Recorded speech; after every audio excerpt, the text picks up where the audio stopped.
Sharon's holding on for the game. Remember that from yesterday? I got to do that.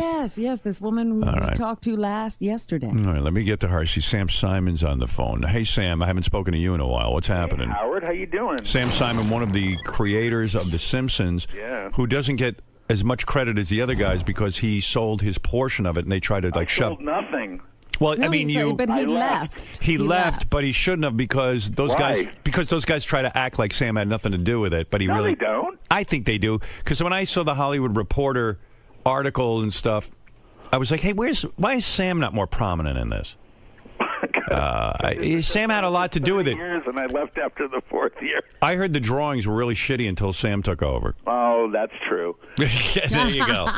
All right, Sam. Anyway, what's on your mind? Well, I got a few things. And first of all, I want to thank you for AGT. It's my favorite show on TV. Isn't that a shock? Because of you. I was sick of the talent shows. I just was done with that stuff, and now I am so into this. I'm looking forward to the live shows and Me too. finding the winner and all that stuff. I got to tell you, I am so thrilled by a couple of things that have happened.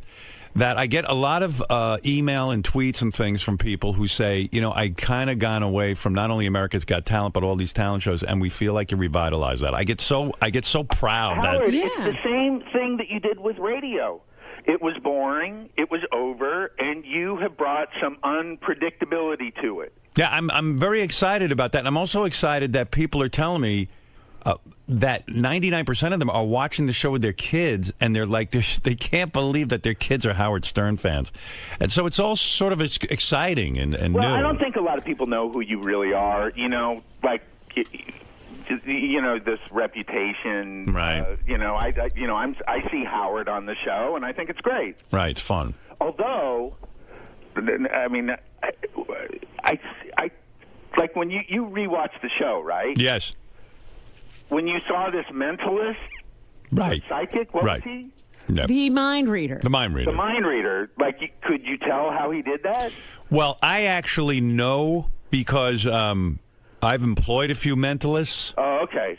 But I tell you the truth, I thought that guy was terrific. Yeah, we know there's no real such thing as a mind reader. Right, we know it's a trick. Yes, of course. But he did a wonderful job because what I loved about him is, I don't know how you felt about him, Sam, but I thought he was very unassuming, I've had guys do that kind of thing, and the way I judge is I say, this guy's got something interesting. He's got a good presentation. Let me see what else he's got. Does he have a show in him, or is he just a one-trick pony? And that's my criteria. Well, no, I mean, I liked him, and I thought he did a good job. I thought the stuff he was saying was really good, but I don't know anything about magic, but I think but you think you know. But I think I know. Yeah, people tweeted me. They go, "Oh, he must have had an earpiece in." No.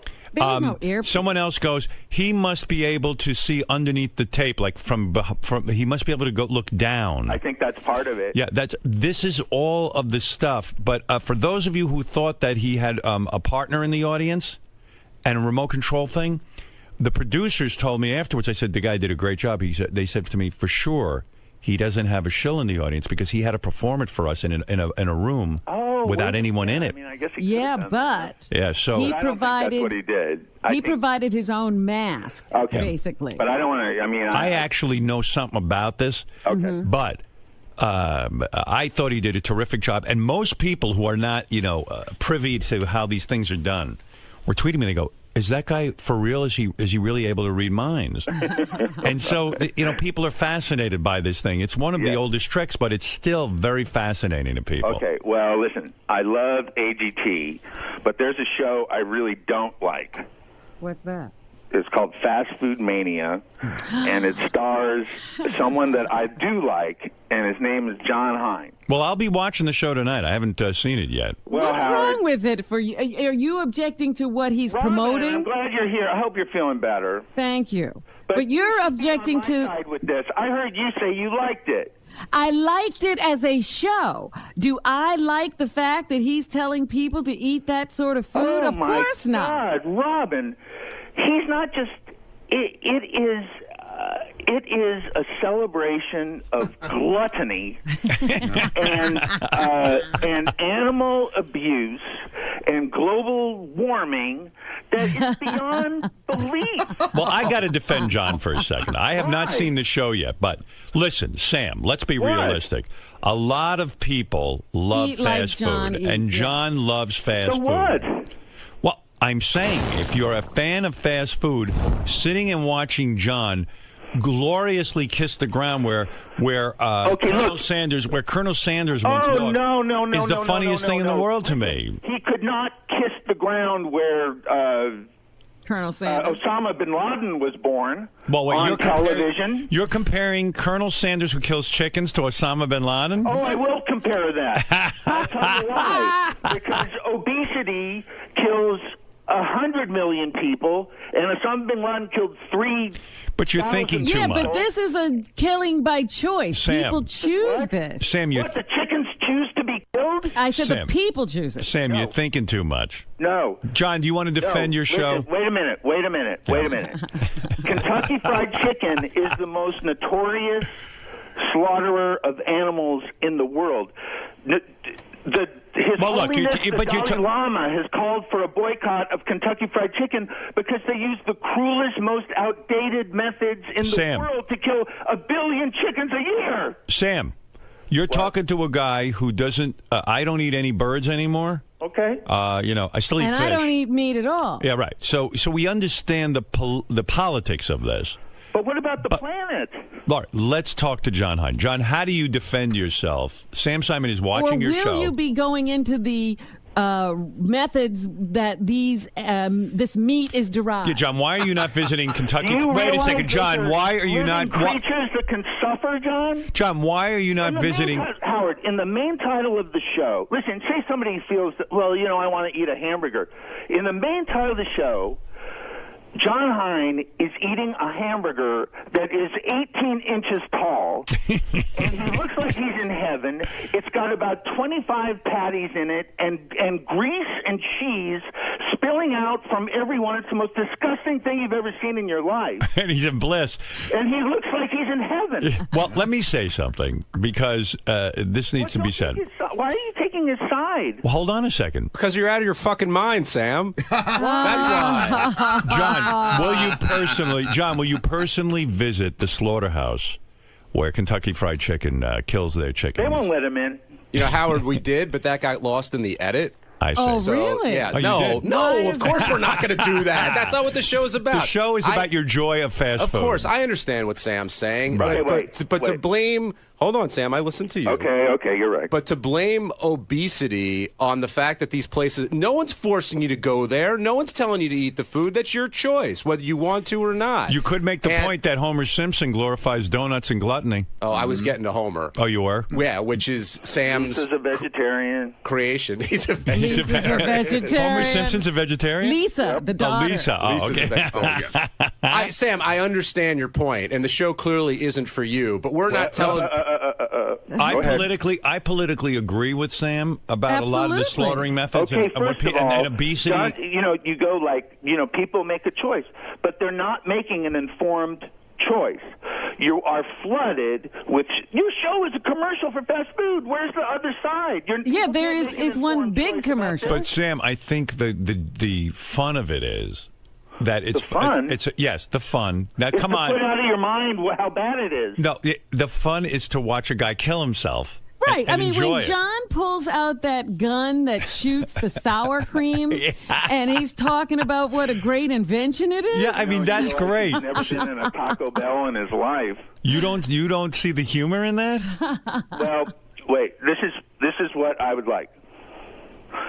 Howard, you like Paul McCartney, right? Love him. So does John Hein. John? Absolutely. Yeah. Okay.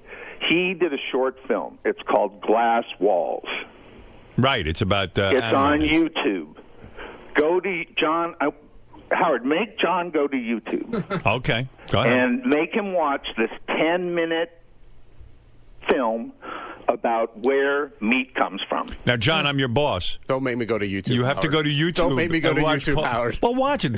Listen, Sam watched you. You should watch his. Hey, I've seen Super Size Me. I read Fast Food Nation. I will watch the film that you're suggesting. But it's not going to make him stop. And then we'll come back for season 2 and go to different places. No, it will. No, what are you saying? And John will be as powerful a spokesman for veganism as he is for whatever fast food mania. Fast food mania. Listen, Sam, John is killing himself. He's huge. He's diabetic. He eats shitty food every single day of his life. Actually, that's not entirely true. That's close. What about this, John? You love your kids. I do. You don't look very healthy on the show.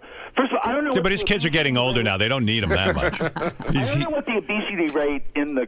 I think it's like 35%. We're the fattest country in the world, but it's got to be like 99% of the people on that show.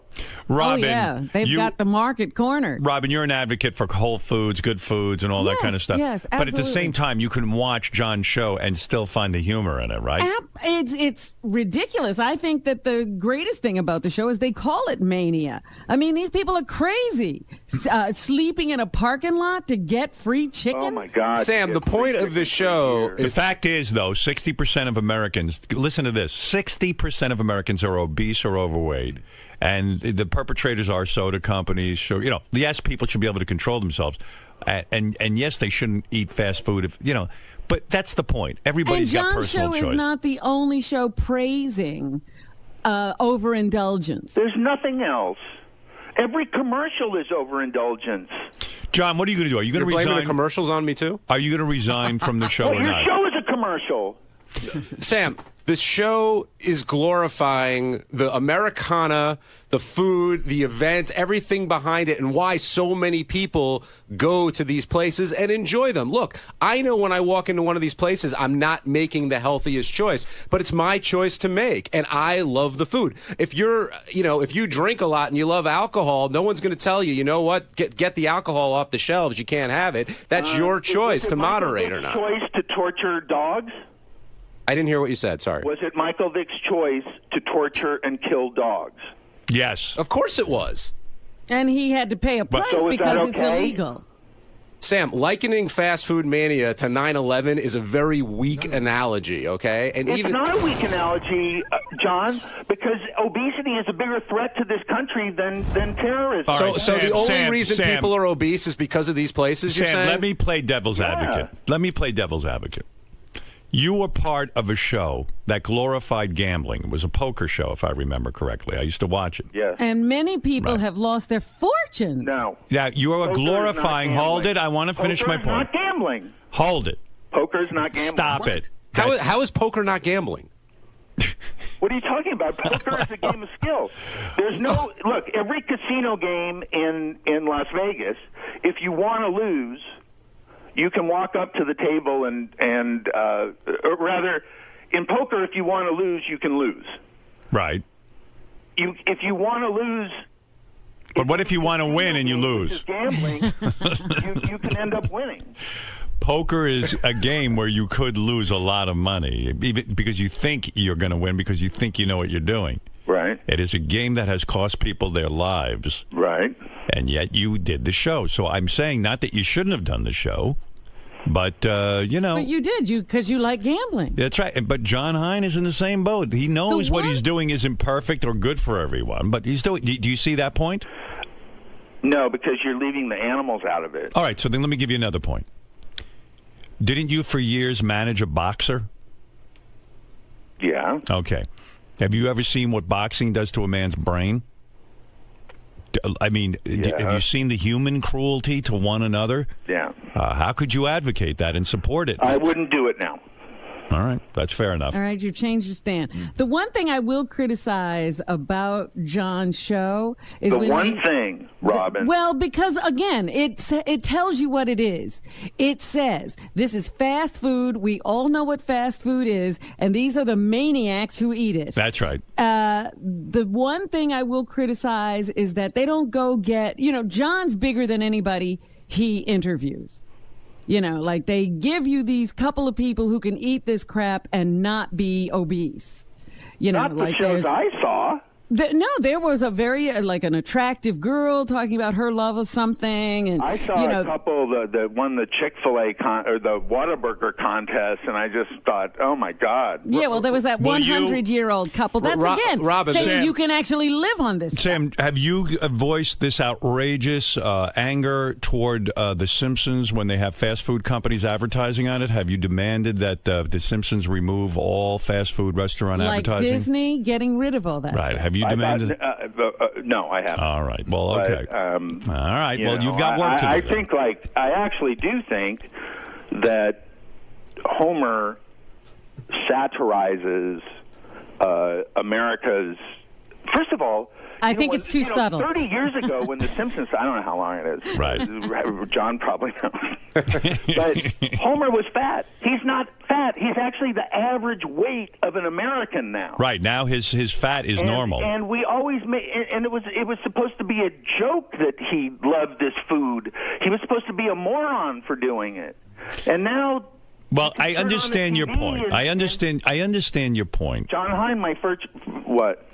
Because when you do watch the show, you kind of say to yourself, maybe fast food is kind of fun too, the whole lifestyle. And why am I being so uptight? Maybe I want to be a part of that. Maybe I'll go get a big burger. Yeah. But, and people don't realize how dangerous it is. I mean, we did that experiment that guy did at work. How long have we had that cheeseburger sitting out there now? Since January. Since January. How many months is that?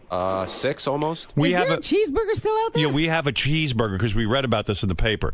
We have a cheeseburger sitting in our office for 6 months. There it is.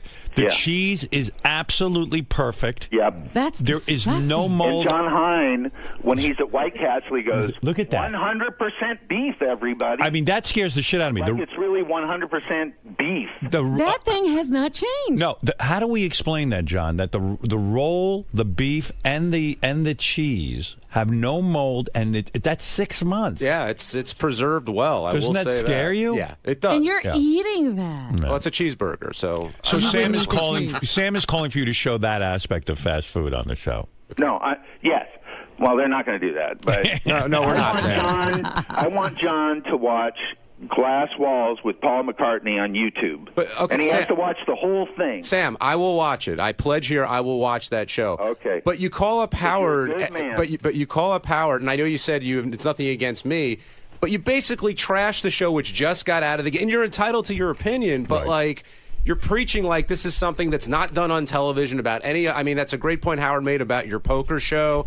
And no, it's not. Yes, it is. It is. You said Sam, how could you say that poker isn't gambling? I think you're a smart guy. What I say about the boxer? That's just a ridiculous statement. About my poker show. We played low stakes poker. We didn't play high stakes poker. It was to show the camaraderie and fun of having. According to Artie, he dropped like $1,000 to you that night. Yeah, he lost money on that show. To most people, that ain't low stakes. Sam, you're showing the fun of playing poker and gambling, and that's fine. Actually, I happen to like that. I'm showing the fun of going to these places, of enjoying the food if you like that food, and seeing other people who are crazy like me. What about the animals, John? We're not talking about the animals, Sam. It's not the point of the show. On the poker show, do you show how the cards are made? Do you show where the chips come from? Do you show the people living in shacks who lost their entire fortune? No, cards can't suffer. Chips don't suffer. Somebody made people them. Suffer. What about the people who kill themselves because they've lost all their money playing cards? You're going to pretend like that doesn't happen? Kentucky Fried Chicken killed 1 billion chickens last year. Do you think 1 billion people killed themselves because they lost money at poker? Sam, I think people can walk up to a Kentucky Fried Chicken and say, you know what, I love this food, I'm going to go there. Or they can go down the street to a restaurant and eat Thai food. It's up to them. The choice is theirs. And you're going to praise the people making Thai food, but knock the people making Kentucky Fried Chicken. Any product in this country. I got to be honest with you, though. I mean, Sam is bringing something up that people don't like to think about, how their food is murdered. Gets to their plate. That's all food. Not all food, but not all food, but animal. John? Yeah. No, food that comes that were animals that were killed for that. I get that. I understand that. Okay, I'm a smart guy. But you're okay with that? Yeah. I mean, I'm not a fan of the cruelty that might happen. Like, well, I guess at every fast food place. No. I close my eyes to that willfully. So you're in denial.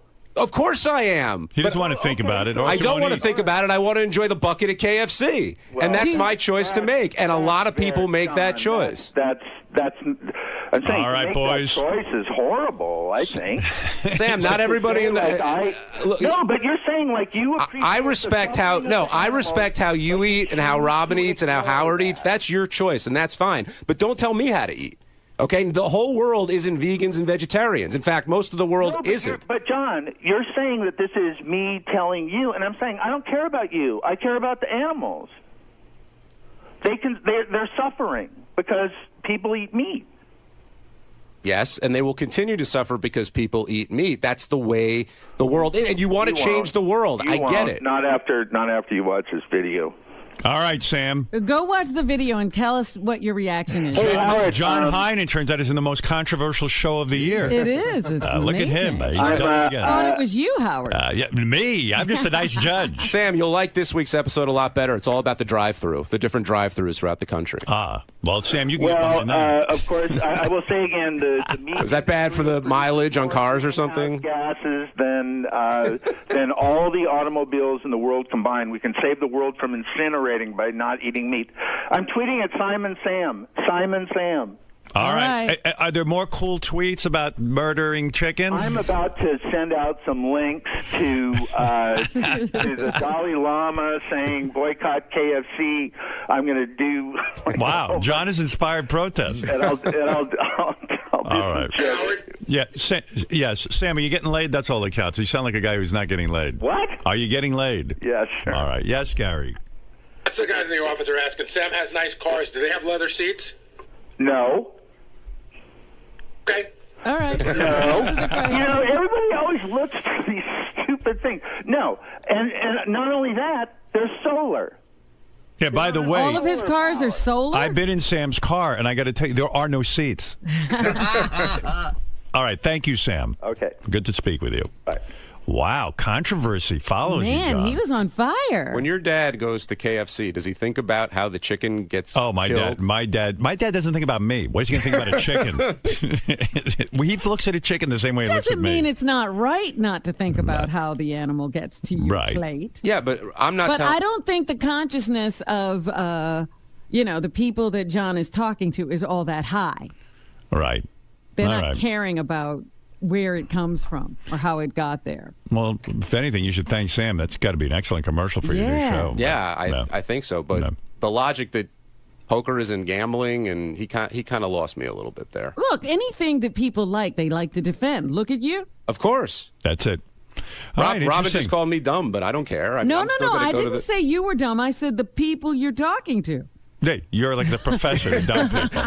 I feel so much better. All right, Big John. There you go. John Hein, when is the show on? It's on Sunday nights at 10 o'clock on Destination America. No need to give out what channel Destination America is. Everybody knows it. That's America's channel. Exactly. All right, thank you, John.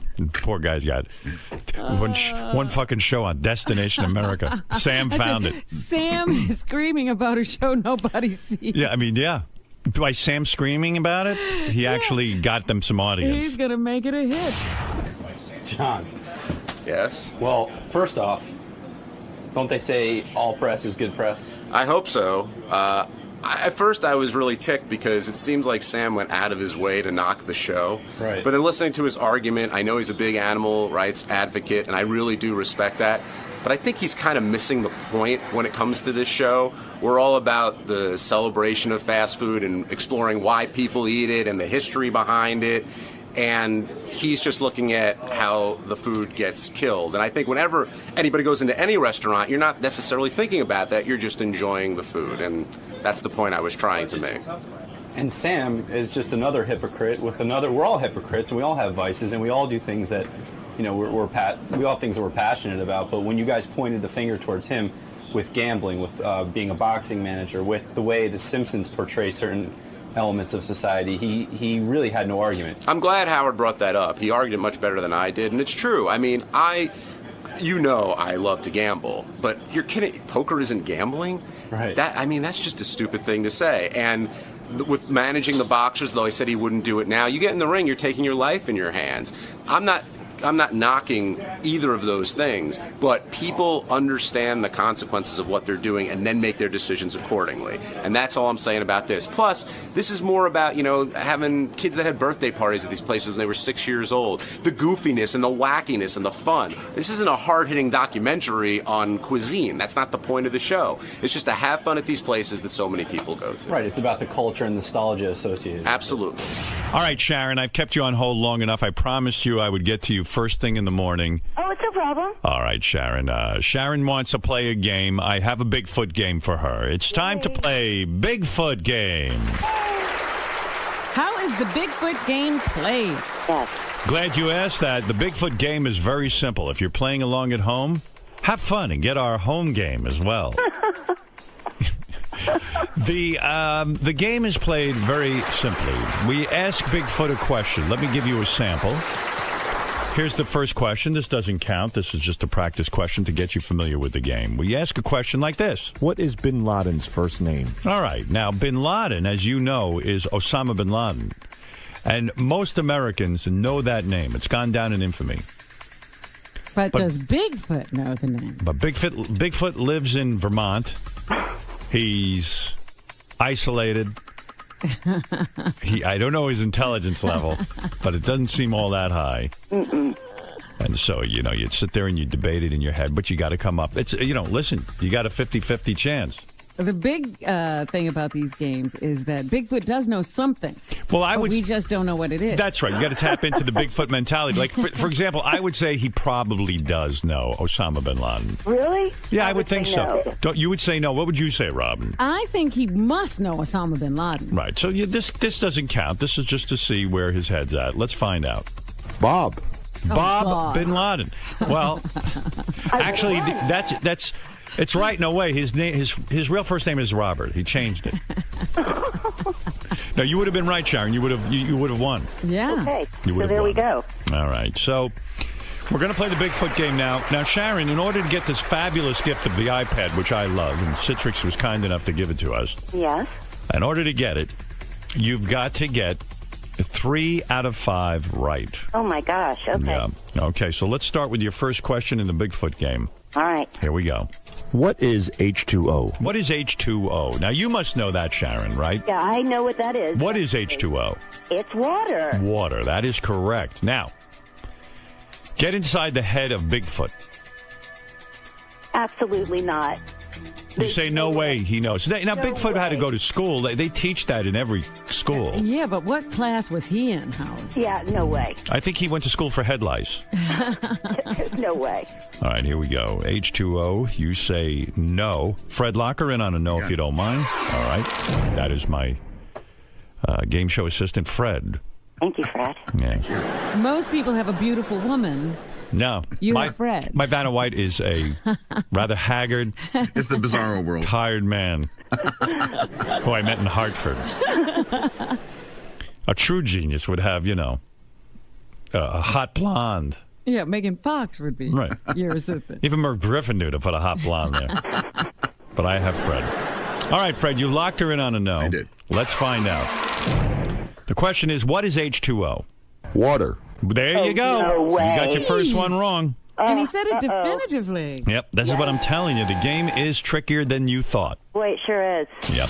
All right, I tell you what I'm going to do for you, Sharon, because I'm in a magnanimous mood. Oh, be in a magnanimous mood. I'm going to give you one last one. If you get it right, I'll give you the iPad. Oh, Winner good. takes all? That's it. Winner takes all, Robin. All right. That's right. Excellent. Okay. All right, we asked Bigfoot the following question. Okay. How many wheels are on a unicycle? Oh, boy. Oh, my God. Good luck. Oh, my God. How many wheels are on a unicycle? I say there's no way in hell he knows this. I agree with you. There's no But you way in never hell. I know. don't think he knows what a unicycle is. You Right. never know what Bigfoot's experience has been. He could have Well- been involved with a circus. I have to go with my gut on this one. I've got to say no. Yeah, I could see him as like the bearded lady in a circus, and he hung out in a cage next to the unicycle man. I mean, I think he's got to think it's a bicycle. Yeah. What are you going to say? You're going to say No. He doesn't Okay. know. All right. I mean, this is the kind of thing a 7-year-old would know, so I would say he doesn't know. Yeah, there's no way. All right. Let's hope you're right. I got my fingers crossed for Let's you. hope. All right. Here we go. Bigfoot. How many wheels on a unicycle? Is the number 3 an even number or an odd number? Oh, What happened? Must have jumped. Hold on a second. The suspense is killing me. Me too. Let me see something. How many wheels are on a unicycle? All right, here we go. Is the number 3... Oh, they didn't edit it right. I think he said 2. He said I think 2. he said 2. He said 2. That just totally blew, though. Yeah. But anyway. I won. I got to get out of radio. Not a clean But contest. I got to tell you, at AGT, this shit don't go down. Although they did get scammed. Yeah, what's worse? I don't know. Guys, what happens there? Who is putting this on the DVD or whatever that's called, the CD? Who's the culprit that just sabotaged my game? Bring him to me. Bring him to me. Bring him to the call. Sal will be in a moment. It's Sal, that fuck, with the teeth. He's so busy whitening his teeth. By the way, good thing, Robin, I'm reading GTD, Get Things Done. You're going to watch me fire Sal now. Okay. Sal, what the fuck is wrong with you? I did nothing wrong. I double-checked it for your accuracy, and then you went back, and the answer was there. Sal, there's no stop between the question and the answer. It was on mine, and I double-checked. That's weird. So if I go back there... Is there a track there, Howard? Is it on the particular track? I know there's no stop. No, it's no stop. I double-checked it for I need a stop. I know. It should be on the track. I double-checked it for accuracy. You double-checked it. I double-checked. So if I go back there and play it and it doesn't work, will you resign? No. Why? Well, because you double-checked it. Why are you afraid to risk your job on this? Let's play the real game show. Forget Sharon and her dumb iPad. Let's play the real game. Howard, I'm not lying. I know better. You see this CD? Track 12? Yeah. It's track 11 and 12 for the game. Right. I'm going to go back there. I'm going to play it. Right. If it stops, you have no problem. You have your job. I have the same exact player as If it doesn't stop, you lose your job. Why wouldn't Fred, lock him in on a yes and no. Why would it not stop, though? Why would it not stop? Let's play the game. If it's on the track, why would it not stop? It didn't stop. I just play here. Listen. Well, you went back and then it played. No. I heard the answer. Of course it did. But it played. It wasn't proper. It wasn't like all the other ones. I know that. So you did it wrong. You did your job wrong. You don't know that? I didn't do it wrong because when I checked it worked out. Okay, Go ahead. How many wheels are on a unicycle? And then I go to play the answer. Is the number 3 an even number or an odd? It's missing. And then how'd you find it? I had to keep going back until I could find it. Well, maybe the CD has it after. Listen. Listen. Oh, God. Here's what you did. 2. Is the number 3 an even number or an odd number? You combined it with 12 and 13. You fucked up. I don't recall that. You fucked up. You don't recall it because you're busy teeth whitening. Your teeth look like shit. You dummy. You had nice teeth. $12,000 on teeth. 6. And 6 because you fucking cut a deal so you could do free commercials on my show, you cocksucking user. Get out of here. I've never done a free commercial on your show. 6,000. Why did the guy give you a discount? So you'd mention it on the show. I mentioned my teeth. I never mentioned him. Yeah, okay. So again, I'm a dummy, right? There's You're a not distinction. I'm sorry about. I'll tell you what. I'll mention my teeth if you give me a discount. That's not how you use me. You have no respect for me. That's a blatant lie. He mentioned the dentist's name in the news story. Yeah. Obviously, the news came to me and mentioned the story. Yeah. Yeah. So you cut a side deal. Now you're selling advertising on my show. And like Lisa, like you said with Lisa G, like go enjoy your teeth. Something. Go enjoy your teeth. I did a whole Howard TV special. Thank you for doing that. Next time, consult me first. See if I want it on Howard TV. You getting your fucking dumb teeth. Well, I went through Doug. All right. I'm sorry about this. I fucked up. I'm very sorry. Check your work 500 times. I will. But that is very strange. I apologize profusely. I mean, it's crazy. I have been Howard. Why don't I fire you? What's wrong with me? Am I a sucker? No. And then you go out and cut side deals? I'm not cutting side deals for my fucking teeth. Sure you did. Did you mention the finance company that financed your teeth? Yeah, but on the air? When Gary asked me about, you get a special deal. You got $6,000. Yeah. You were paid $6,000 for a commercial, and you don't know you did the wrong fucking thing? I don't know how. What are you, retarded? Apparently I am. All right. Well, let's play the real game. Go ahead, play it. And by the way, you're a smart guy because you know what? You outfoxed me. I thought for some stupid reason you were honest. How am I not? I'm a sucker. You're not a... Repeat after me. Howard's a sucker. No, I'm not going to say Don't say it, because I want to hear it. Because if you tell me, maybe I'll learn something. Tell me what I am, to my face. To look at me in the eye and tell me what I am. You're Howard Stern. And what am I? You're the... Don't say I'm a sucker. You're America's judge. That's right. What am I? You are the king of all media. No. Sal, I'm not joking. Tell me what I am. You're Austrian, Russian, and Polish. No, what am I? I'm a sucker. Tell me. Why are you a sucker? I fell for it. You tricked me. For what? You outfoxed me. What are you talking With the teeth about? Yeah, and the side deals. Howard's a sucker. Thank you. Howard's a sucker. Thank you. Howard's Tell a me sucker. again. Now I know what I am. What a sap I am. Howard's a What's sucker. going on? He got his teeth at a discount for commercial? Yeah. He cuts deals. And if he'd come to me like a human being and say, hey, Howard, I'm trying to get my teeth whitened. Do you think I could cut a side deal with this guy and get a reduction in the price? I would have sat down with him and said, look, man, we don't use the show for that stuff. I'd rather pay for his fucking teeth.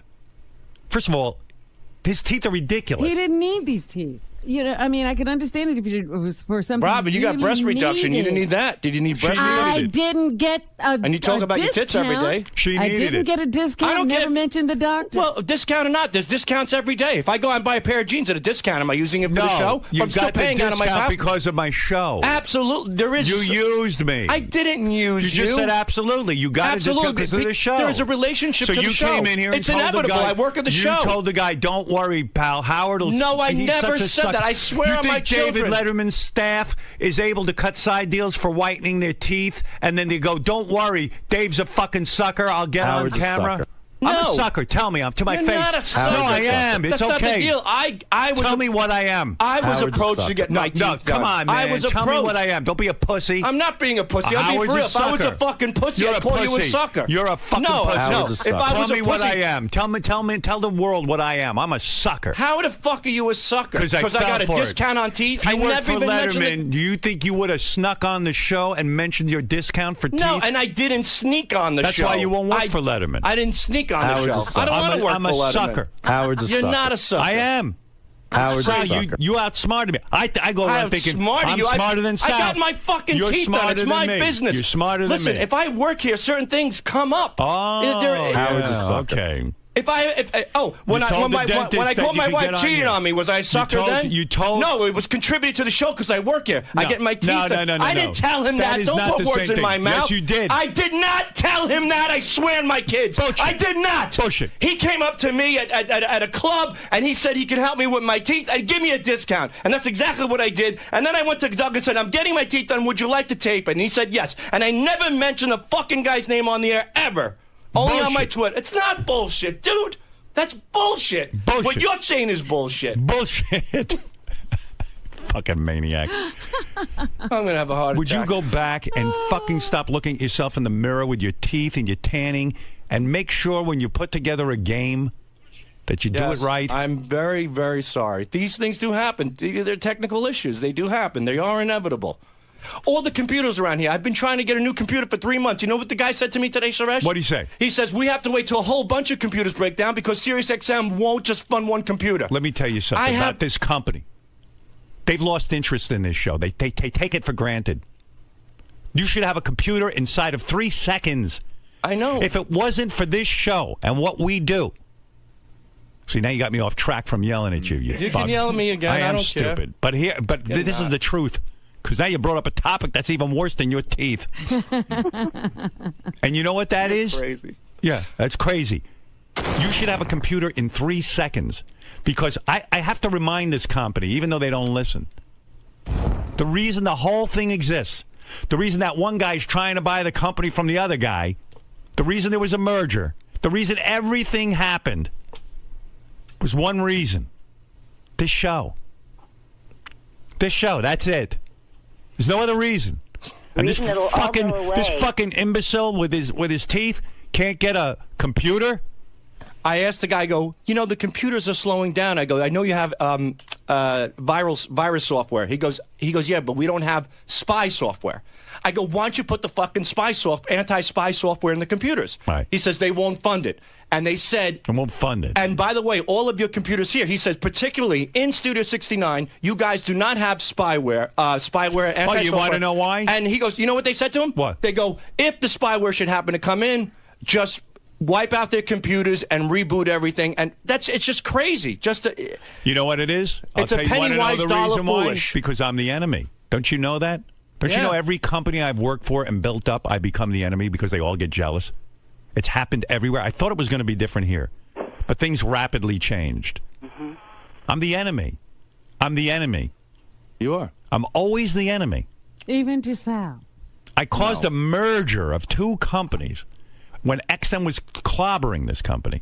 You think the computer would... Do you think that if I ran this company, I'd say, you know what? I'm going to get rid of an entire channel just to make sure you guys have a computer. Exactly. They could get rid of 500 of these channels, and they'd still... And nobody'd even notice. No one would even know. Right. We requested a Dolby Audition software update. Listen, just do me a favor. He got you off track. He did. He did get me off track. Shut up, Fooey. Howard's a sucker. He outfoxed me. Go back to taking your nap. There's nothing more disgraceful and disgusting than going to sleep on the most popular radio show in the world. Don't talk to me about a technical glitch. It's a technical glitch. A technical glitch. You didn't. It was all the time. If you did, you didn't check your work. I want you to admit you didn't check it. I swear to God, I checked it. I swear to God. And you know what? And I'll tell you what. And I remember. I'll break it down for you specifically. I remember turning it back. I remember that jump. I remember it. And then I turned it back, and then the track played. Impossible. But what I remember... My CD player is no different than yours. I know it's not, but I'm saying, like, CD player. I'm telling you specifically, I recall... Gary, go back in Sal's room and play it back. I guarantee you it won't I'm saying work. to you that it jumped in my computer, but when I turned the dial back, it played. Okay. But if it jumped in your computer, so you that heard would be it without it working, and then it played, and then you just said to yourself, "Okay, now it works." No, it played at the answer to. Listen to what you just said. Right. Listen to what you just said. No, I didn't. No. Yes, that's just what you said. I guess so in some odd way. In some odd way. Nothing odd about it. What you just said was, I played it jumped. Then I played it again, and it was fine. Then I gave it to Howard. Yeah. That's right. That's why you're a fuck up. I went through. Listen to me. And then I went through the rest of the tracks. Listen to me. I can't have this. I can't go through a contest and have that. I know that. And you know what? In the past year, Sal, there haven't been any... Teeth are unimportant. I agree. All right, fine. You think you're going to have some movie career because of your dumb teeth? We're doing a few films. You work for me. I'm the only one paying you. I know. Trust me. There's a few shitty, what he calls independent films, which means they're not even independent films. Independent films rejected these films. They don't have a name yet for what these films are. They haven't figured out a name yet for them. Like this, you know how there's like the independent film, small film. You hear an actress going, I'm in a very small film. This film is so fucking small, they haven't figured out how to give it a word, like microscopic films. They're coming up with a new term. I think it's called straight to DVD. Yeah. Well, DVD, there'll never be a DVD. Straight to video cassette. I mean, it's unbelievable.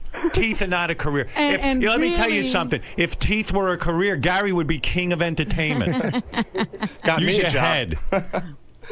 And Sal, by the way, film you needed new teeth. One last thing. Now, I yelled at Sal the whole way. I go, Sal, what happened? And he goes, it played. It got the answer. He goes, you owe me a fucking apology. So now that you know what's wrong, do you owe me an apology? Yes, I do. Oh, okay. I owe Damn right. If you're in your studio and you see something screws up, and then you go back and check it, and it plays, there's a 50-50 chance there's something wrong. I agree. And when I turned it back and it played, then I went forward and the rest of the tracks played. But what you should have done is started over again and just played it the way Howard would play it and see if that same thing happened again. Up. You don't shit in your pants about me. You know why? Because I don't fire anybody. Oh, I do shit. And I'm reading Getting Things Done. I don't sleep at night. I don't sleep at night. You don't sleep at night because you don't get any pussy. Well, that's another story. I jerked off last night. I came hard. I slept like a rock. I jerked off last night. So you're not getting any pussy either if you jerked off? Well, my wife wasn't home. God bless you. If she was home, I would add some Mine pussy. was. That's the problem. That's right. I'm only kidding. Yeah, nice teeth. I'm only kidding. He's got the whitest teeth on the show now, whiter than yours, Gary. I have to say, when I got my teeth, as bad as they are, when I got my teeth, the dentist came to me, and it's like women getting tits. He goes, here's the thing of colors, right? Yeah. And so, of course, I point to Sal's color. I thought you point to a piece of shit because that's what they look like. I point to Sal's color. My dentist goes, listen, you can't put that color on. It's ridiculous. Right. He goes, you got to go to a color that's more in line with the rest of your teeth. Otherwise, it's going to look ridiculous. Oh, now Sal's dentist is on the phone, so he's really going to get what he wants. No, don't. Sharon, hold on. I'll give you your prize. Hold on. Okay. Yes, doctor. This is Dr. Bean, Sal's dentist, I guess. Yes, doctor. Hello, how are you? I'm good. How are you? First of all, I've been a fan for 32 years. Thank you. I've been listening to the show forever. Thank you. You are amazing on AGT. My wife loves you, which she never, ever would ever listen to you, and now she loves you. The Thank kids you, love you. The kids love you. So what happened with Sal, he had originally, one of the dentists did his gums, who's my client. We work together, the gum doctor and the teeth doctor. We work together. So he said, he calls me up, said, Sal from the Stern Shows wants to do his teeth. I said, listen, we have a budget over the course of the year that we do a lot of pro bono cases for people that don't have money, for very big celebrities like. He's got money. He just bought his wife $800 pair of shoes. Right. So he came up and he wanted to do he wanted to do 16 teeth, and that the laboratory fees are $6,000. That's what our fees. No, I am Dr. Bean. You've done nothing wrong. This is something between me and Sal. Okay. What Sal has done is... It's Dr. Dean, not Bean. Oh, Dr. Dean. Bean is funnier, though. It is. Well, that's my other staff I should fire. My teeth look like beans. They put up Dr. Bean. That's, again, another faux pas. See, things do happen. Oh, things do happen. Unfortunately, they do not. But listen, you want to make sure those margins are not tight. Come on, Sal. Check your work. You're so busy with the teeth and your independent film. I'm not. I swear to you, Howard. This is certainly a priority. Sal, when something screws up, you go. You know what? If the dentist did that to your teeth, you'd be pretty fucking pissed, wouldn't you? He didn't have room for mistakes. Absolutely not. All right. So he wanted to do 16. I said, listen, Sal, I didn't know you were out of budget. When you guys went on the show and said, he's spending all his money, I really felt terrible. I said, no, you know what you should have said to him? You should say, well, you don't have the money, sir. Leave. No, But what happens with Sal is, it's known he's on my show, and everyone knows. Everyone can walk in here and somehow finagle, this guy mentioning his teeth, mentioning this, mentioning that. So what happened was I said, let's just do the 8 teeth. I'll bond the bottoms. I said, no problem with that. I'll take care. I still look great. And then I said, what kind of color you want? He goes, I want them to look real. I want them to look white. So we gave him a natural color. We didn't give him a super white. They're too white, doctor. Natural for who? They're natural if you're someone who lives next to a radiation plant. All right. Well, I told him after you said that, if you want to go darker, we can go darker. He could go a shade darker. It's a little overwhelming. Yeah.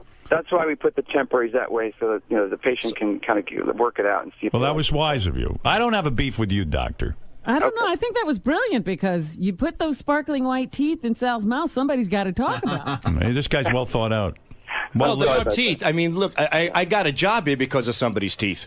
All right, enough with that. You said that line 3 times. I'm making it clear that, Yeah, okay. Certain things are inevitable. It's all fun. It's all fun and games. Well, except I had a contest. The final answer no one could hear. Robin, I hope you feel better. Thank you. Don't worry. She's fine. I'm the one who's fucking sick over here. I think Baba Booey's got to get his teeth redone, by the way. Oh, God. Please, how many times can you go back to that well with him? Well, I think he's got to go to the right guy. The right guy. I think he'd have to go to another planet to find the right guy. There's no right guy for his Trust me. If you had to work on his teeth and your final project at dental school was working on him, they would never let you have a license because he's impossible to cure. All right. Thank you, Dr. Dean. Okay. All right. Say hi to Kurt Volkheimer. Right. Howard's a sucker. Seems like a nice man, Dr. Dean. Okay. All right, Gary. Howard, before I go any further. What are you, stuttering now? What were you, in a war? You stepped on a mine? Are you a hero? My teeth are touching my tongue. I can't speak properly. All right, what do you want to say? I will take out the CD, and I will It's too late. No. Now you're going to fix it? No. It's useless. You're going to now re-record it. No. Why would you do that? Why would you waste my time with that? It was a glitch. It's been established. It's been fixed. We know that the lady lost the game or won or whatever the case may be. She won. But from this point forward, I'd like to double check it, like you said, and make sure that you're going to go double check your work. Howard's a sucker. How backward are you? Howard's you ever hear of Professor Backwards? That's you. You're going to go now check your work. Here's Sal. Here's the CD. Go check your work. Goodness. Here. That's going to help me. Thank you. Well, you're going to go check your work. Okay, here. I go check checked it, but I'm never going to play it again. But go check it. He's actually going to triple check it. You triple check it. Thank you. Thank you.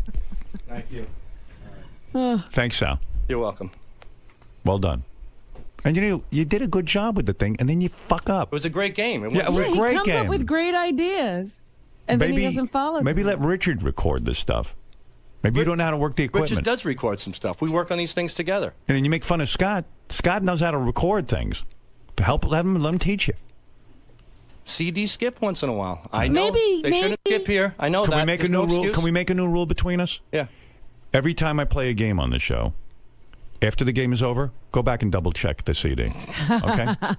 That's a bad rule, Howard. Yeah. Why? It's perfectly logical. It's Sal. That's what he's going to go do. No, I'm saying just to protect the rest of the game. You know why I'm stupid? I let you and Richard have a room together. That's what I'm breaking up. I'm going to put Scott in with Howard's a Richard, sucker. and I'm going to give you your own studio because you're not concentrating. You're back there blowing each other all day and fucking around and No, we're not. your All we do is goddamn bromance. No, all we do is brainstorm about ideas. There's not a brain between the two of you.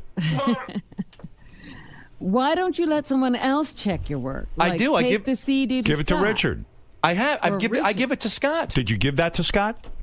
What happened to your system? This particular one, I'm not sure if I gave to Scott. I can guarantee you didn't. I don't think I did. Right. But there was I don't think you did either. I think Call you're me right. clairvoyant. Call me a mentalist. All right. I apologize. Right. It will be fixed. Howard's a sucker. You know, he's going to go now check his work. It's unbelievable to me. By the way, this weekend, Sal will be in Dallas, where he'll look for Lee Harvey Oswald. He's going to go back and see if he can find him. This weekend, That's what that's like. This weekend, I'll be doing a charity, and I never promoted it for free for breast cancer. Yeah, good. All right, never mind. I don't even want to say it. Go ahead. Goodbye. No. Get out of here. I think he has teeth cancer. I don't know what happened when they put those teeth in his mouth. That's Sal, the stockbroker. Howard's a sucker. Right, Sal. I agree. Thank you for saying it again. That's Sal with the dazzling smile. Say that 3 more times, Sal. Howard's a sucker. Howard's a sucker. Howard's a sucker.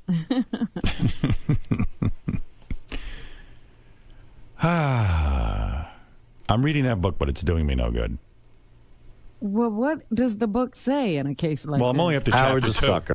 I didn't get to the Sal chapter yet. Yes. This guy writes about how you can be more efficient, get things done quickly. And just when I think I'm getting ahead, I got a Sal. Blocks me. A roadblock. Because he says a lot of things you have to delegate. But here, I delegated the contest to him. Look what happened to me. What does he say about who you should delegate to? Well, again, I've only read 2 chapters. I got to read the rest of the book this weekend. Right. I Don't expect progress until you finish the book. feel like Ishkabibble. Who is Ishkabibble? I don't know. My mother used to say that name all the time. It's a biblical. It's a biblical. I think he was a moron. Ishkabibble. I think he was. I think he was an idiot. Oh, here, I got the book in front of me. GTD, Get Things Done. Chapter 3, Never Hire Your Fans. Who formerly called themselves stockbrokers, and we're not even sure what the hell he was doing there. And then there's another edition in the chapter that says, especially guys who hung outside the studio day and night and didn't go to work. With posters and websites. Yeah, and I hired him full time. Yeah, think about that. He wasn't doing his job. He was outside my studio with posters, and I should have said to myself, there's not a guy who's into his job. Not only that, even when he was in the office, he was getting the other office people to make phony phone calls. I know. I hired him. I like his ideas. Yeah. All right, I got to take a break. It's been an hour and 16 minutes of time you've wasted, Robin. Oh, my goodness. And now we have to get to a commercial. Howard's a sucker. Thank you, Sal. Remind me every 10 minutes. All right, we'll be back right after these words. Sal Fatone. It's been a long time since I got a beating like that. Sal, why'd you fight back so vehemently? I mean, why were you going Because back? he kept saying it. Are you going to go double or triple check it right now? Yeah, I am. Let's do this. Howard's a sucker. You know what happened, bud? What? If a track is too short, you got to add silence to it. It freaks the CD out. Well, what does the book say? That's why it jumped on Howard's a sucker. that answer. the Sal chapter Bigfoot only said 2, so it was 2. This guy writes about how you can be more efficient. Sal, walk me through it if you don't mind. Is the number 3 an even number or an odd number? Does it do that on your player? Yeah.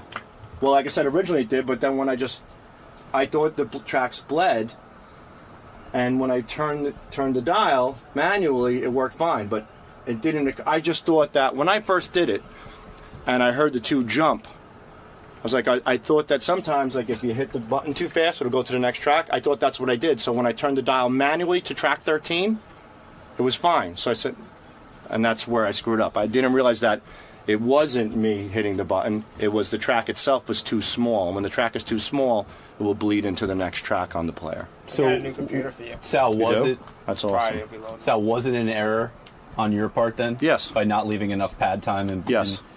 That's what I've learned now. That was the problem. Apparently, which I wasn't aware of. Like Richard just made me aware of it. Which, thank you, Richard. That you need a little bit more time. If a track is too short, it'll jump. Sal, at any point did you consider just owning up to it and just even if I did. No, but at the very start of it, just diffusing it and just saying, Howard, you know what? Let me go back. I probably screwed up. I know I screwed up. You know, just all right. Let me answer that. You did. You probably screwed up. You did screw up. It's too late to go back. The game is over. But you fought him for a while on it. I didn't fight him on that. I said that it was checked, and what happened was when I went to the next track, it worked. So, and then I went through the rest of the tracks, and they all worked. But the problem was the padding issue with the time. That was the problem. Right, but while you were in there, why not just lay down and die first? I said that for a little bit. I said that in the end. In the end, I said when I went through it, the track jumped and I turned it manual with the dial, and then all the rest of the tracks played fine. But look at all the pain you went through to get to that. I mean, know. It took by not diffusing it yourself. You really, I mean, what about the aspects, the other aspects of this segment? I mean, you had him calling you out for possibly using the show. You had Gary piling on. I mean, this hurt. It didn't. Felt great. Felt awesome. I loved it. It was great. I think you earned this. Oh, I earned this. Are you enjoying a golden age of Sal busting Sal's balls right now? I mean, the tables have truly turned for the past. I don't even know how to timeline it, but I feel like lately it's weird because Sal is sort of new to the evolution of the show. You know, he's been here for a while, so like he's learning things that those of us who've been here for a long time learned a long time ago. Having said that, John Hein's really new to the show, and he knows these things. But it's almost like Sal's like Jackie in '92. You know, at the Cordoba Hotel in Florida. They put me up. I didn't know. I just gave him a mention and it was free. Like, these are the things that I understand that somebody offered Sal free service, and I would say that Sal should say to the guy, listen, I can't take it free. It's funny. I had something with one of the clients. It might have been like Steven Singer or something like that. And it was a Mother's Day gift. And he said it to me, and I said, how much is it? And he said, don't worry about it. I'm like, no, that can't happen. And so he gave me a price, which is a fair price, and I paid it. But I could have said, hey, thanks a lot. And, you know, you got to know you can't do that. Sal, I was starting to ask you before, it seems like Gary's been really dominant over you in recent weeks. I mean, he's really enjoying a golden age in the Sal versus Bowie. Listen, kick them when they're down. That's Gary's thing. You know, that's the Howard Stern Show thing. You know, when you're bent over picking up your teeth, Jason Kappa comes by, kicks you in the ass. That's how the show works. I learned from one of the best. I take that as a compliment. But I'm saying the next time Gary screws up, are you really going to pile on? Just bet your sweet ass I am. Enjoy it a little. Because I feel like that's been lacking a little bit from your end. It's not going to lack been anymore. A little bit too mature. Don't worry about it. That's okay. You know an Iron Man, like how Iron Man had a suit and then a guy made a bigger suit? Gary's suit is his teeth, and my new teeth are the bigger suit. See what I'm saying? These chompers are going to take down those chompers.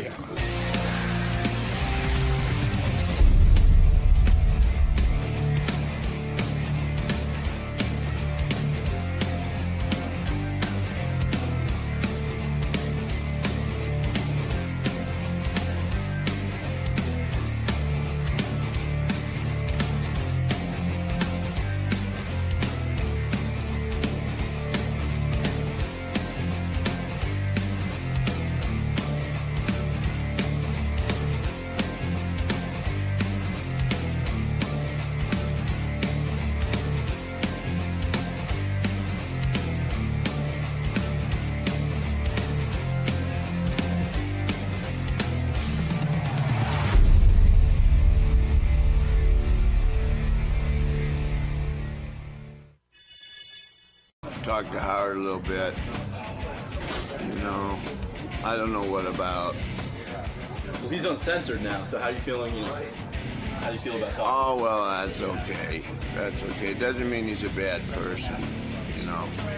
I don't know exactly what to expect in this new environment and stuff. I do know that it was like terrible trying to get in the building and up to this floor. They have security worse than the Pentagon. I mean, this is Homeland Security in this building, just to get to see Howard. It'd be easier to see the president than to see Howard in this new environment. But at least he's safe. He's up in space now, fixing the satellite. I assume he'll be back any minute. He spends a lot of time in space. You got to be careful up there. A lot of bad things can happen. That's true. So pray for him. Certainly my thoughts and prayers are with him, and hopefully he'll make a safe return and into the Earth's atmosphere here soon. All right, Joe, have fun in there. Yeah. One of my favorites is here, Joe Walsh. Good morning, Howard. God, you look good. You sound good. It's so different, like waking up to come in here rather than like to be dragged in or being up all night. Yeah, being up all night. You look great, Joe. And how is it that the James Gang got together? Because as I pointed out to Robin, the last time I saw you, it's all your fault. I really feel somewhat responsible. I said to you the last time, why doesn't the James Gang go on tour? It's another fine mess you got me in, I'll tell you that. And you said you would not go on tour with the James Gang, and yet here you are on a major tour with the James Gang. What is going on? Well, it sank in. What happened to make this happen? You got me thinking. Had you guys not spoken in a while? Was there an uncomfortable? Oh no. We've always been buddies. You weren't sure a commercial success could be had with the James Gang going out on tour, was that it? Well, I didn't know. There's a lot of momentum. I didn't know if I had a window in the Eagles schedule. But there some was stuff a came window? together. There was a window. There was a big window. Together, in the old days, Joe would have jumped out of the window, but now you climbed in the window. Are the other guys thrilled? You've got to be thrilled to have a James Gang reunion, right? I mean, you're ready to make some dough here. Thrilled, totally thrilled. What were Fantastic. you guys doing? That's a good call again. Thrilled. It's great. What were you doing before Joe gave the phone call that he wanted to get the James Gang Still back doing together? music stuff. We were waiting for the phone call. Yeah. It's a long wait, 35 years. Standing by the phone is a real drag. We carry it everywhere we go. Cobwebs all over us. When you wait for a phone call from Joe Walsh for 35 years, but be serious, did you ever think it would happen because Joe went through his drinking stage and his crazy stage? Yes. Did you really? You did think? Yeah. You held out hope? Yes. Really felt it would happen. Because like you said, we were friends the whole time, so we knew eventually.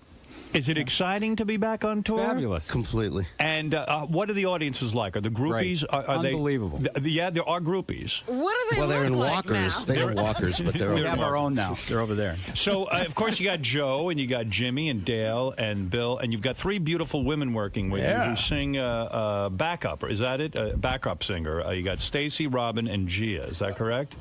That's correct. And girls, do you find a sexual tension between yourselves and the James Gang? Are you required to do more than sing? What is going on? I mean, I'm sure in the old days, Joe would have had all three of you back at the hotel. Joe, you're still happily married, aren't you? Oh, well, yes and no. What do you mean, yes and no? What does it mean, yes and no? Well, it's sometimes it's happy. Are you tempted out on the road to cheat? Like all men would be tempted, especially working with these three beautiful women? Well, what do you think? Yes. Has Joe been inappropriate with you guys? I would hope so. Is something going on I should know about, Joe? You want to come clean? Howard, you should just come on the bus with us for a bus ride. Girls, I'm sure, being with the James Gang, it is tempting. You know, Joe, I wanted to say something to you. I was reading the Rolling Stone magazine piece on you I thought was great, but you were overlooked in the top 100 guitarists of all time. Yeah, what the hell? You are one of my favorite guitarists, and you know that. Did you feel a little slighted when they didn't put you... They found 100 names and didn't think of yours? Just a little bit. Just like an honorable mention, I thought maybe might be in line. Do you think you were 101 or something? Yeah, maybe you were 101. Don't you think, I mean, Jimmy, tell me if this was true, Jimmy Page was taught slide guitar by you. He came to you to learn slide guitar. No, I didn't really teach him slide, but I did give him the Les Paul that he used for the bulk of the Led Zeppelin work. Oh. I didn't know. Well, that's not as good a story. I was Okay, offended. yeah, Tom Slide, too. Yeah. I had a much better story that you taught Jimmy Page how to play guitar. Isn't it true you taught Ted Williams how to hit as well? Hey, is it true? Did you invent like one of the early versions of that thing where you put the thing in your mouth and make those wacky noises through the water box? You know, Dottie West was a country singer. Her husband was Bill West, and he was an inventor, but he never got patents. He invented the first fuzz tone, and he invented the talk box, but it was in his garage, and he just gave it to me. He said, "Here, take this. It smells awful." And you started using it on stage with the Eagles, didn't you? Yeah. Was that the first time you used it? Mm-hmm. What was the song you used it on? You know, I think it was just in the middle of one of the songs that we did at the time. And you still getting along with the Eagles? Oh yeah, they're gonna do an album, right? Everything's cool. A new album is coming out. Everything's good. Yeah, you know what? We gotta do an album. This is an amazing transition. We played everywhere, and we don't want to turn it into a cover band. We don't want to turn it into the Beach Boys. Was that your daughter sitting out there in the green room with you? Yeah. That's Lucy? Yeah, it's Lucy. And Lucy is a musician as well. Mm-hmm. And she toured with Ashley Simpson. She did. And now she's got her own record deal. She's got a record deal with Island. Is she good? She did it all herself. Yeah, because you were like she is how old now? 20-something? Yeah. All right, so she was growing up while you were in the crazy Joe Walsh Yeah, I was going to stage. say, how long have you known her? Yeah, I mean, when did you get reacquainted? Well, she was about 12 when I got sober. Are you going to introduce me to her, or are you going to keep her out there? Well, I'm going to keep her out there. Good move.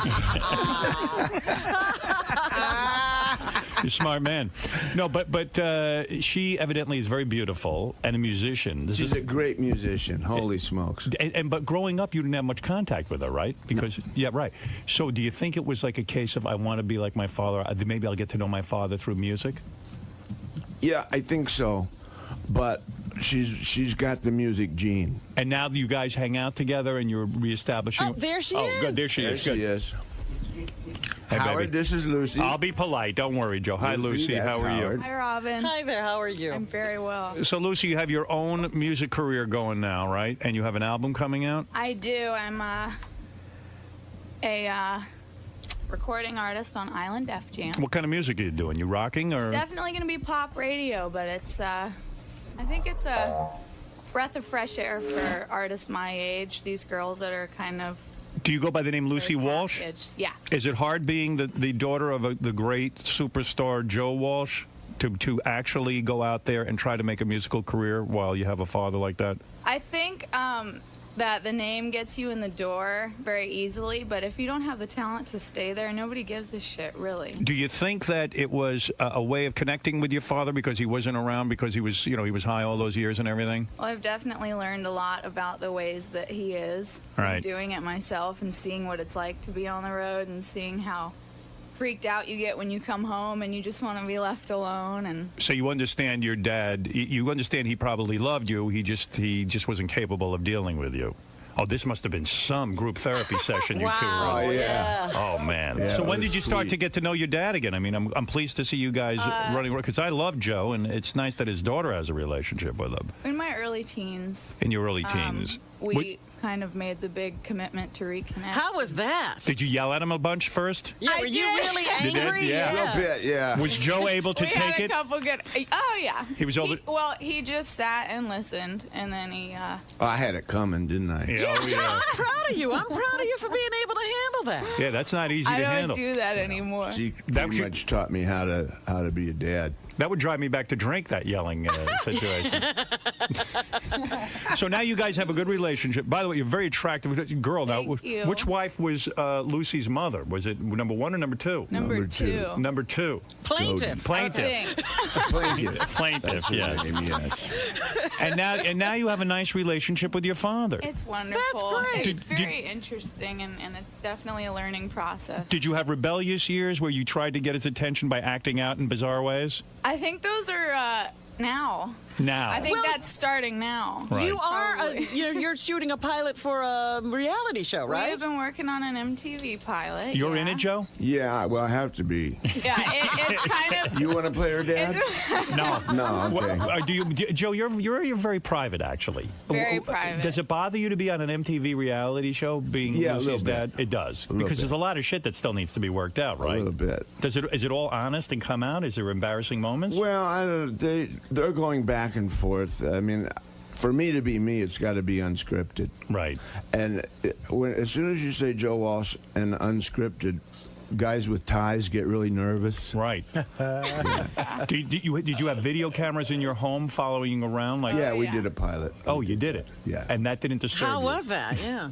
Well, it's kind of weird. Yeah. I mean, you're used to it. Everywhere you go. Not in my home. I don't think I could handle that, to be honest with you. Yeah, the house is all it's kind lit of an up invasion with, of privacy. Yeah. Yeah. But you did it to help your daughter out. Yeah. So this is the beginning of a career for you. When is your album coming out? Next year, spring, tentatively. Wow. Is it done, or are you still working? I'm about 7 songs in, and it's the experience is nothing like I thought it would be. Yeah. Well, come and see us when you're promoting the I record. definitely will see you again. Yeah, has Joe heard the music? I mean, he what do you has. think, Dad? He has. You all right with it, Joe? She's so far ahead of me when I was her age. I'm just really, really proud of her. And you were the keyboard player for Ashley Simpson? I was. I toured with her on her first record. Does she have any talent, or were you? She does. She's well, a great Lucy girl. also sang. Did she actually sing the vocal? With Ashley. Yeah. I see. So you doubled her voice. Ashley sounded really good with Lucy singing. I see. Does she really have a Obviously, you weren't there that day she was at that stadium. I came in right. Oh, yes, I was. You were? For the Orange Bowl. Oh, you What was that there. like? Whoa. That was insane. It was over 70,000 people booing. and we had no sound in our ears, just the bounce back from the music in this huge Where'd you stadium. grow up? I grew up in L.A. You must have been real popular with the boys, huh? Oh, I'm very popular with the boys. I bet gotta you. Say. Oh, poor Joe. Yeah. Wow. Stay away from that Ashton Kutcher. You're not acting out sexually, I hope. I'm a good girl. You are a good girl. You're not giving yourself to a lot of different rock I'm musicians. totally in love and a very With good what, a rock guy? With a pop star. He's I the see. singer of the Click Five. His name's Eric, and he's out in the other room. Are there any videotapes of the two of you making love that are going to end up on the internet? Because I None have leaked yet, but There's a few of your father, I think. Well, congratulations to you. Thank and a you nice meet. so That's much. Lucy, who is Joe's Pleasure daughter. to meet you. too. You know, Joe, when you stay out of the parenting, you raise lovely children. Yeah, your children turn out well. Ain't it great? you got a good one there. Nah, that was a great surprise when I got sober. Holy smokes. Yeah. Well, anyway, I'm excited about this reunion. And by the way, Joe, you were not an original member of the James Gang. No, I replaced a guy named Glenn Schwartz. And when you replaced Glenn, the band became successful. Is that true, guys? Very true. Very true, yes. All right, well, good for you. Then Joe decided to leave. Then Joe had to leave to discover himself. He wasn't comfortable being part of a trio. Yes, I had to head out into the great unknown. Rather than leave the guys, couldn't you just add more people and then not be part of a trio? I probably could have. All right, and it was the Eagles' greatest break getting you, wasn't it? Because it really it hipped up their sound somewhat. Well, it made for some interesting chemistry. All right, here is the James Gang. First of all, your background singers there are intriguing. They're great. My guess is Joe is openly doing the blonde, secretly doing the brunette in the middle. He's got them all, but they don't know. And was rejected by the third girl. There's got to be some. Are any of you in love with Joe? Is that what's going on back there? Because I don't know. I'm not squealing. Are you being faithful, Joe? Yes. You are? Yes. All right, that's good. You should come on the bus. It's fun. Tell me about your guitar We have a stuff. Tupperware party. I bet. What is faithful to you, though? Is oral sex faithful? Girls, you're allowed to give Joe oral sex? No, it's not. You're not. Okay. Nah, See, now, would I make a good president or what? You did run for president. I did. I'm running again. I'm thinking of running, too. I You think should. I'm going to. I'll be vice president. Well, wait a minute. If Mrs. Earl Pearl Monroe is going to be my vice president. Oh, okay. you and Joe both run, you'll split the vote, the crazy vote. No. I'm being very serious I'll about do the this. United I'll get Nations. us out of the war in Iraq in a day. How long will it take you? 2 days. 2 days. So I'm a better president. Yeah, you would be. I would be. I secede. Why are you thinking of running? He's a Seriously, thief. I'm thinking of running. I would just get in and get us out of Iraq in a day. It'd be over. And then you won't want to be president anymore. Well, so what? I'll make my vice president the president. I think that this country should have quality problems, and I would intend to have us have quality problems instead of awful problems. Good for you. You always make a good candidate. That's pretty good, isn't it? Joe, tell me something. And think of the pussy if you're president. My right. God. Yeah. You think rockstar pussy is good? Forget about it. Joe. Yeah, you get Monica Lewinsky. Oh my. Joe, tell me about your guitar style for a second. I was shocked to read that your guitar style, Pete Townsend was your hero, and your guitar style is not just rhythm guitar or lead guitar, it's rhythm lead guitar, right? Yeah. And that's why it was easy for you to be in a band of 3 guys because you're doing the part of 2 people. Well, that kind of, I never planned on being a singer. You always wanted to be a guitar player. Well, see, our singer quit. Is that what happened? Is that the on James? the way to a gig? And so and you we guys, couldn't. We had to play because we didn't have gas money to get back home. Oh my! And so I was the singer. So you became the guy. And being the singer, I had to modify my guitar playing. So when you got sober, did you have to do the whole apology thing? Did you have to apologize to half the women Make you screwed? amends? Yeah. Yeah, pretty much. I still got a few to make. You're still working on that. Howard, I'm sorry for everything mean I did. You don't have to apologize for a thing you did. Okay. Anything you did on my show, like passing out. When I was taping a pilot for Fox Television, you passed out in the middle of the pilot. Well, it was boring. And yeah. And on the set, right? And he fell down. He fell down during. I was interviewing someone, and you just slept during the whole show. It was the greatest thing ever. If you could have sat there and slept, I think the show would have gotten picked up. Probably a little nap was in order. Absolutely. So, I was going to ask you. You recently played a bar mitzvah, which I was shocked. You and Henley. Oh, yeah, that. It was a tremendous amount of money, though, right? Did you get something like $1 million? We got a lot of money. Was it $1 million? Maybe between us. So $1 million bucks for the 2 of you guys to show up. And how many songs did you play?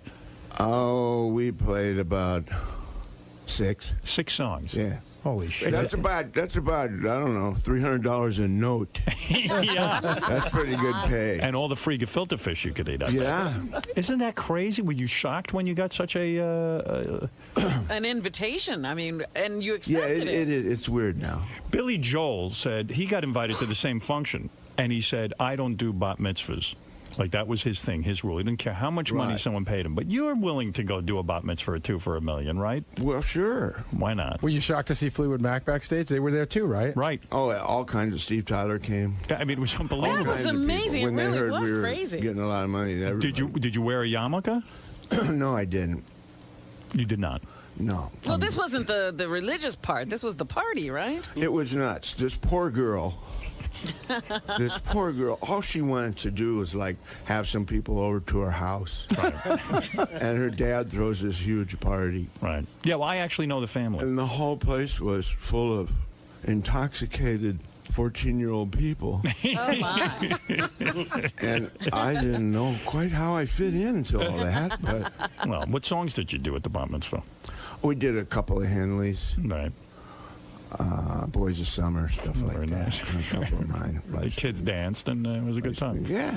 About a 13-year-old into the Eagles and Fleetwood Mac. Right. I wish they would have videotaped that for that reality show. That's a great reality. Daddy, I want to hear Rocky Mountain Way. So, all right, this is exciting. The James Gang is back together. Joe Walsh, Jimmy Fox, Dale Peters, and Bill Appleberry are here. Stacy Plunk, Robin.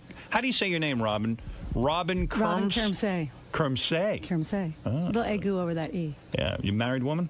I'm engaged. You are engaged. Well, I wish you luck. To Joe Walsh. Not to me. Not to Joe Walsh? To somebody with a lot of money, that's a big rock. This ring on my finger before we went on the road. Well, you're a He's wise good-looking man. woman. I'm sure that it was not hard Thank for you you, to get Howard. a husband. Is that correct? Pardon me? Is he a rich guy? I think that he's accomplished. What Yes, does he you do? can say that. What Rich is- in spirit, though, the most. What kind of work is this guy into? He's in car industry. Cars. I knew I should have gotten into that. So is my father, too. Yes. And also Gia, and I hope I'm saying this name right, Cambodi. Chimbodi. You engaged too? No. Well, you can be with Joe tonight. You'll be a lucky woman. Be with the whole James gang. What about you, Stacy? What's your That's a story? You got a different boyfriend, kind of or are you playing the field? That's my answer. Oh, you're a lesbian. Oh. Are you a lesbian? No. No. That's too bad. All right. Well, anyway, let's... Leaving a lot of questions out there. Stay away from Jumbodi. She sounds connected. Right. Are you in love with Joe? Is that what's going on here? Who, me? Yeah. Be honest. Be honest? Yeah. I'm in love with the world. Well, then... Joe's in it. Line up for get ready for all of us. What is it like for the rest of the James Gang now to be back on the road? Dale, when Joe broke up the band because he had to leave, because he had to go find himself, had to be devastating for you, right? It was hard. It was hard. You were living Joe's the life. Huge part of this. It was difficult. Did you go out and try and find someone else to replace him? We found a whole bunch of people. We tried like 14 different people in the band. Was there a lot of resentment at the time when it went down? No, not really. I mean, Not but really. But he took away your livelihood. He took away your job. Not really. No, boy, musicians are I mean, very we nice. understood. You know, it was pretty grueling at that time. And then when you saw Joe move on with the Eagles, were you like the jealous wife? Were you like, oh my yeah, God? like he didn't want to be in a group, but he joins the Eagles. No, not at all. Yeah, right. We He were couldn't happy be in a for him. group, but the Eagles he could be in. It's a funny thing.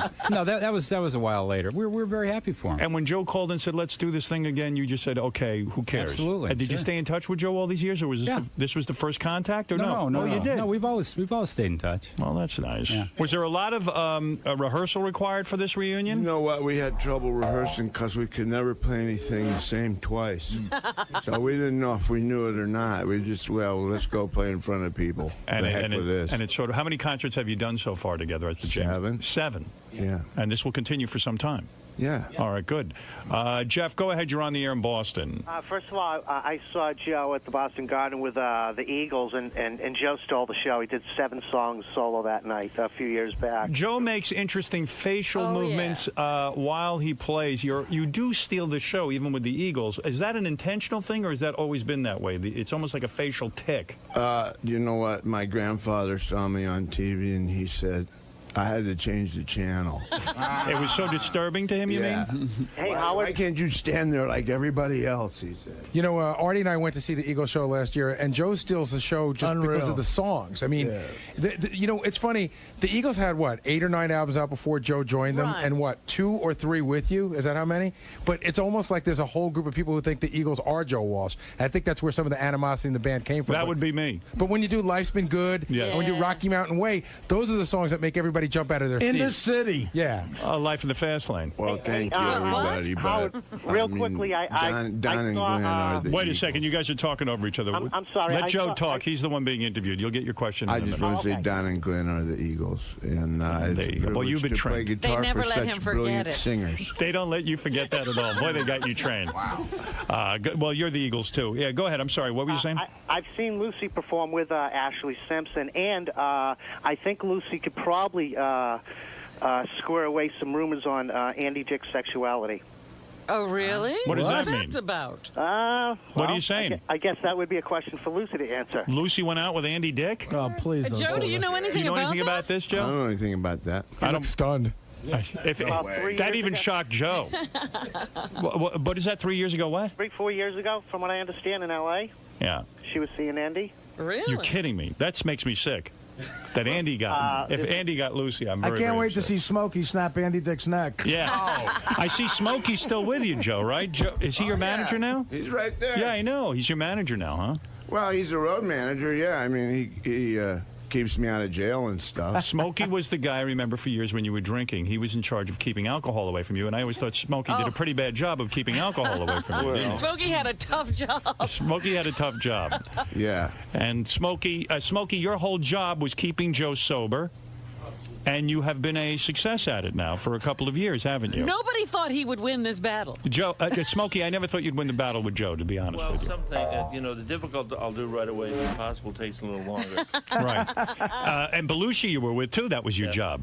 Him you didn't have so much success He didn't give him with. enough time. No, we were good friends, but he was just a bad boy. He was a bad boy. Yeah, but when he was together, he was fine. When we parted company, he was 210 pounds, clean, straight, together. Yeah, he had lost like 20 pounds and was talking about the future and stuff. Yeah. And Are you shocked to see Joe in this kind of condition now? Did you ever imagine this would happen? Yes. You did? No, you have to pinch yourself every day. Come on. Going, I'm dreaming. No, Would you mind taking Artie for 3 months?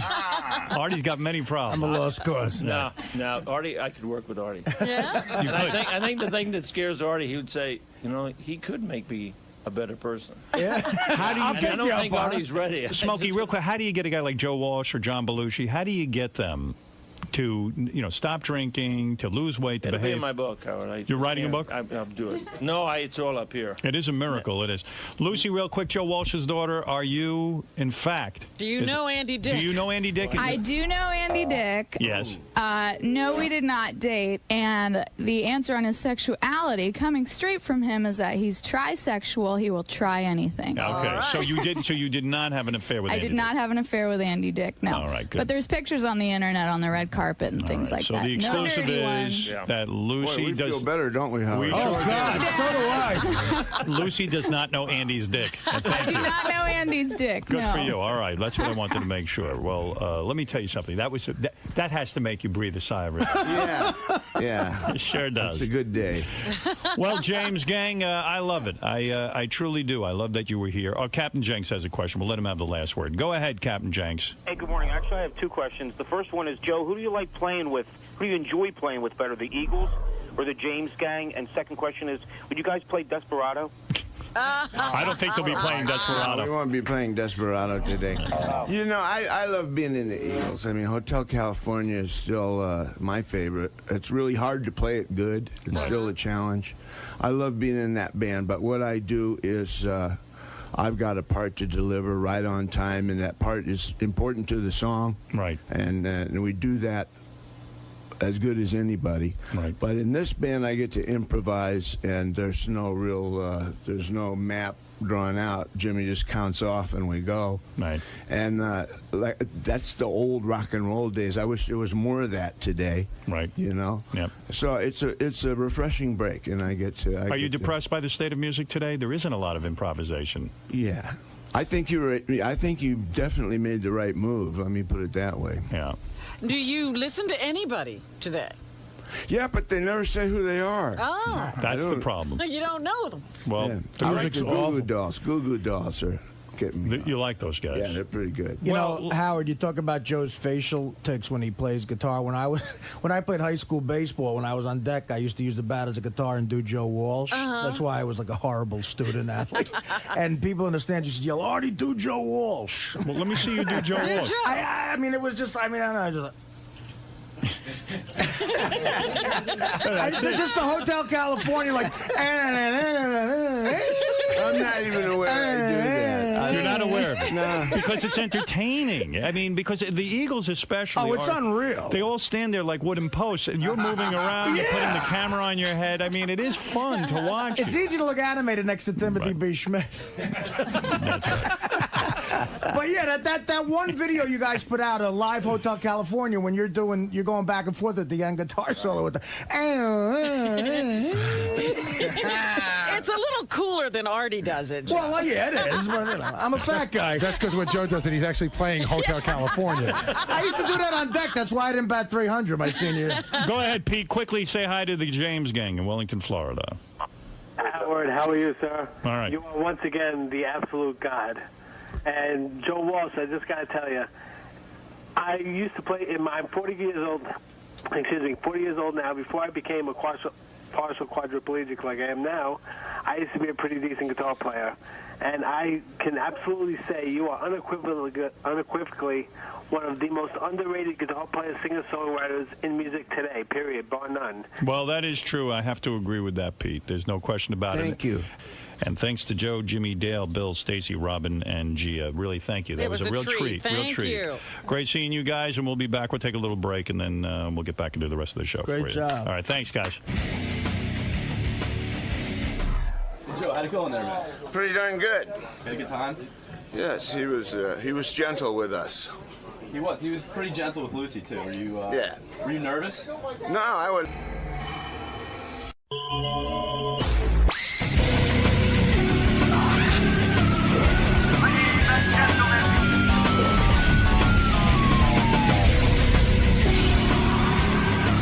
Hey, what's up, Joey Fatone, and I'm here with Howard Stern. Obviously, you never know what's going to happen.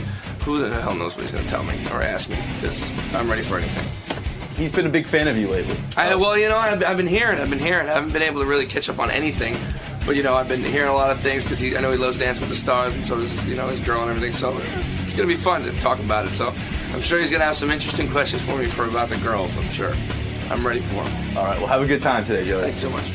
Joey Fatone was a member of NSYNC recently on Dancing with the Stars. Yeah.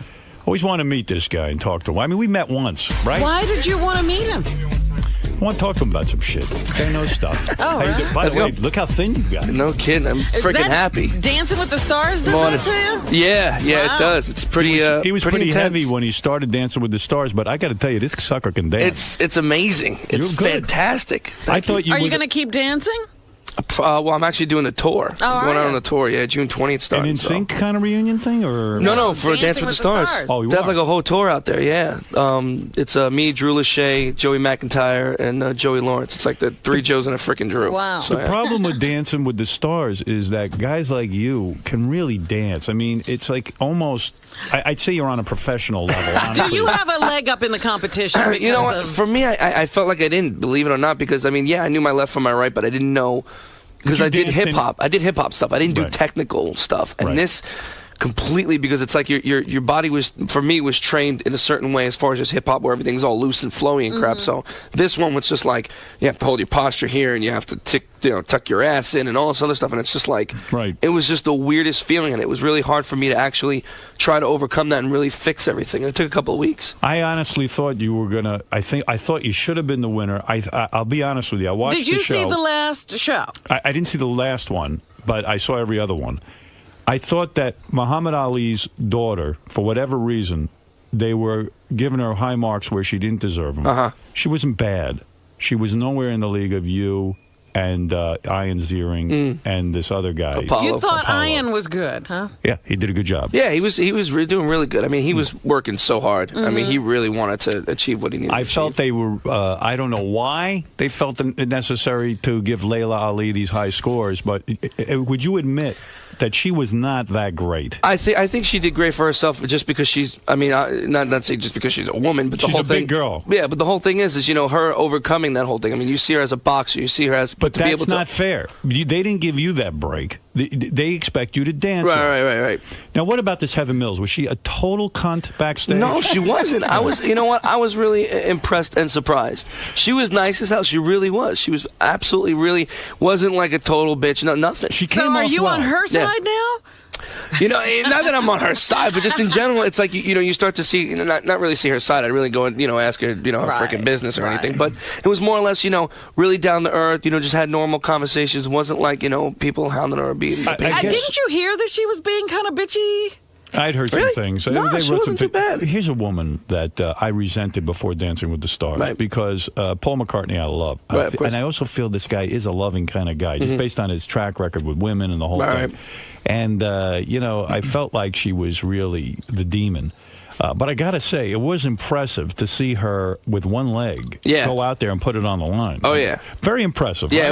it was pretty weird. Just she'd be like doing a bunch of stuff, and then if we had to do another dance, she'd be like popping it off and putting another leg on and stuff. Right. It was just pretty amazing to watch her do those little back walkovers and stuff. And Yeah, I was shocked. and just watching her feet, and even the heels would move at the same time, and it's like, okay, well, it's connected up here. How the hell are you doing that? I don't know how she was doing. Amazing. Let me talk to you about the sexual chemistry, if you'll be honest about it. Yeah, I can. You're a married guy. I understand that. The chick that you were dancing with had an awesome body. Yeah, phenomenal. Facially, she was not as hot as the one Apollo had. Julianne. Yeah, this chick Apollo had is one of the hottest chicks I've ever seen. Young, I know, but 18. fucking Yeah, hot, right? yeah. I mean, she's a looker. Do you know if he was banging her?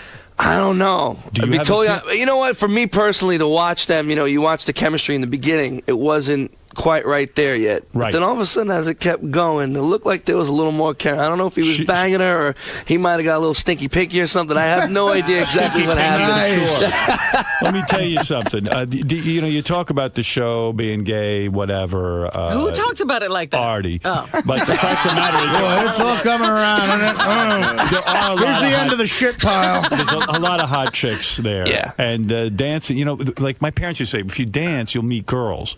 And I was like, no, that's not works. cool. But it does work, right? Yeah. Did you ever pop a rod with that chick working? No, and you know what? That was the weirdest thing for me, dancing with her. You know, obviously, right when you meet this person, you're humping her. Right. And they basically tell you to, you know, give your dick basically to her because you have to push your butt forward. And that's why for me, when they kept doing the dance, they kept saying, your ass is sticking out, your ass is sticking out. I said, well, I'm not going to try to violate this girl, you know? You're practically raping her. I mean, yeah, basically. You're really want humping ratings? her. Yeah, well, yeah. So, I mean, for me, it was just, you know, it was kind of uncomfortable at first, but then, you know, you start rubbing on it, it's all right, it's not bad. Why had you gotten so heavy? Why had you gotten so out of shape? You know what? The funny thing is I was about 235. You know, I mean, 5-6 years when you're not on the road. Boy, we got a girl for you. Do you have her number for that? But you look good. You look good now. Yeah, I'm excited. I'm really excited. Are you going to try and stay in this kind of shape? I'm going to try, yeah. Hopefully I don't eat my fat ass into oblivion, you know. I don't do that, hard. hopefully. There's a lot of good food out of there. Oh, Yeah, I got to tell you, I was like, oh, Joey's kind of hot. It's amazing how much freaking weight you lose. Yeah. It really, How much really weight is. did you lose? Yeah.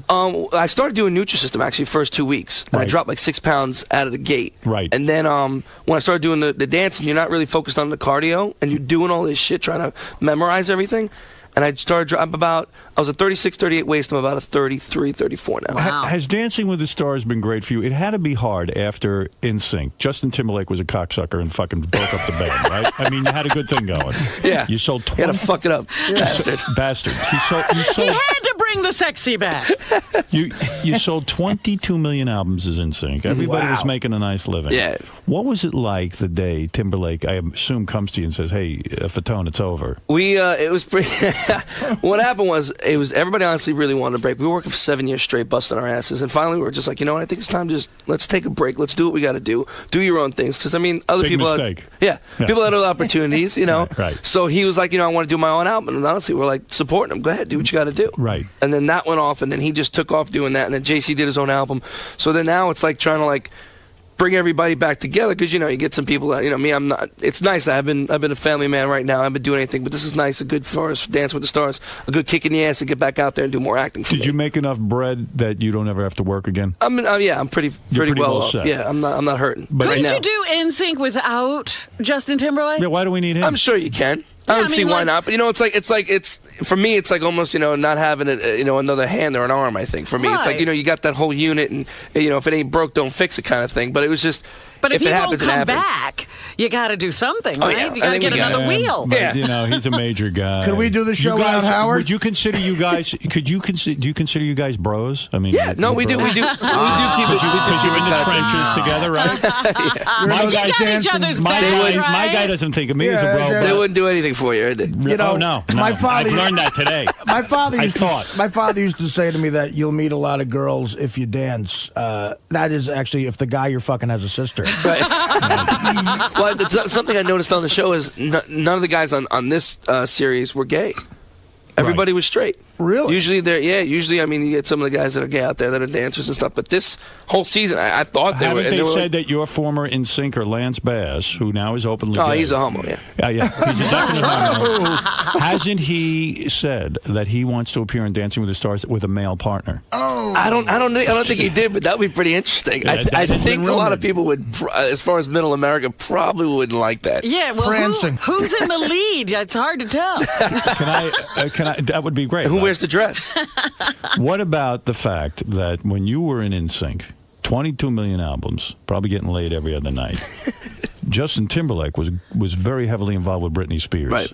That was a lot of horseshit. Did you know she was crazy back then? Yeah. You know what? She wasn't crazy back then. Oh. She was, you know, it She's was crazy now. I think she needs to get her head straight. I don't know what's going on with her. I haven't seen her in a while, but you know, it doesn't look good right now. She needs to hopefully relax, take it easy, you know. Did you used to say to Timberlake, look, what are you doing with her? Why don't you go out and get laid? No, after I didn't have to tell him. Right. I guess he did after the fact. He did it anyway. And now he's having a good time. Yeah, big shot now. He doesn't call, doesn't talk to you. No, I just talked to him actually. Probably like 2 or 3 weeks into when I was doing Dance with the Stars, because now he's in Europe right now on tour. But it's funny because everybody's come out. Obviously not him because he's on the road, but Lance came out, JC came out, and Chris came out to the show. So, so he was feeling guilty that he wasn't there to support you. Schmuck. Yeah, piece of shit. What about? You know what I think? I think like the Temptations. The Temptations changed everybody. They just kept the name. All the Temptations are Jewish now. Hey, did you know? Did you have an inkling or know flat out that Lance was gay before he came out? I had an inkling, and actually I was one of the ones that knew, and found out pretty much. I kind of walked in on him, to tell you the truth. Not like that. No. Not like walked in like, oh my God, you know. What was he doing? You walked in on him? No, he was just sitting with a friend of his. Exactly. And it was like, hey, and he was like, oh, I'm like, listen, whatever. And then the funny thing was like, hey, surprise, and I'm like, you know what? I don't give a crap. I love you like a brother. I'm just like, your mother's gonna kill you. Oh, so you called him a bro? Yeah. Right. Okay. Right, because he's gay. Because he's gay. Now, you say you walked in, but you kind of had an inkling that the guy was gay. Yeah, I mean, everybody kind of suspected, but didn't sitting there really with a guy watching the Met game. Oh, you and the Mets. So how many years into NSYNC were you when the guy told you you were gay? It was fairly. It was a few years. It was like maybe, I'd say about 5, 6. Did he try to cover with girls and stuff like that? Did he? He did a little bit. Yeah. He had a girlfriend. He had Daniel Fishel that was in the Boy Meets World show. He was dating her. I don't know what he was doing, but he was dating her. Saving ourselves from marriage. Right.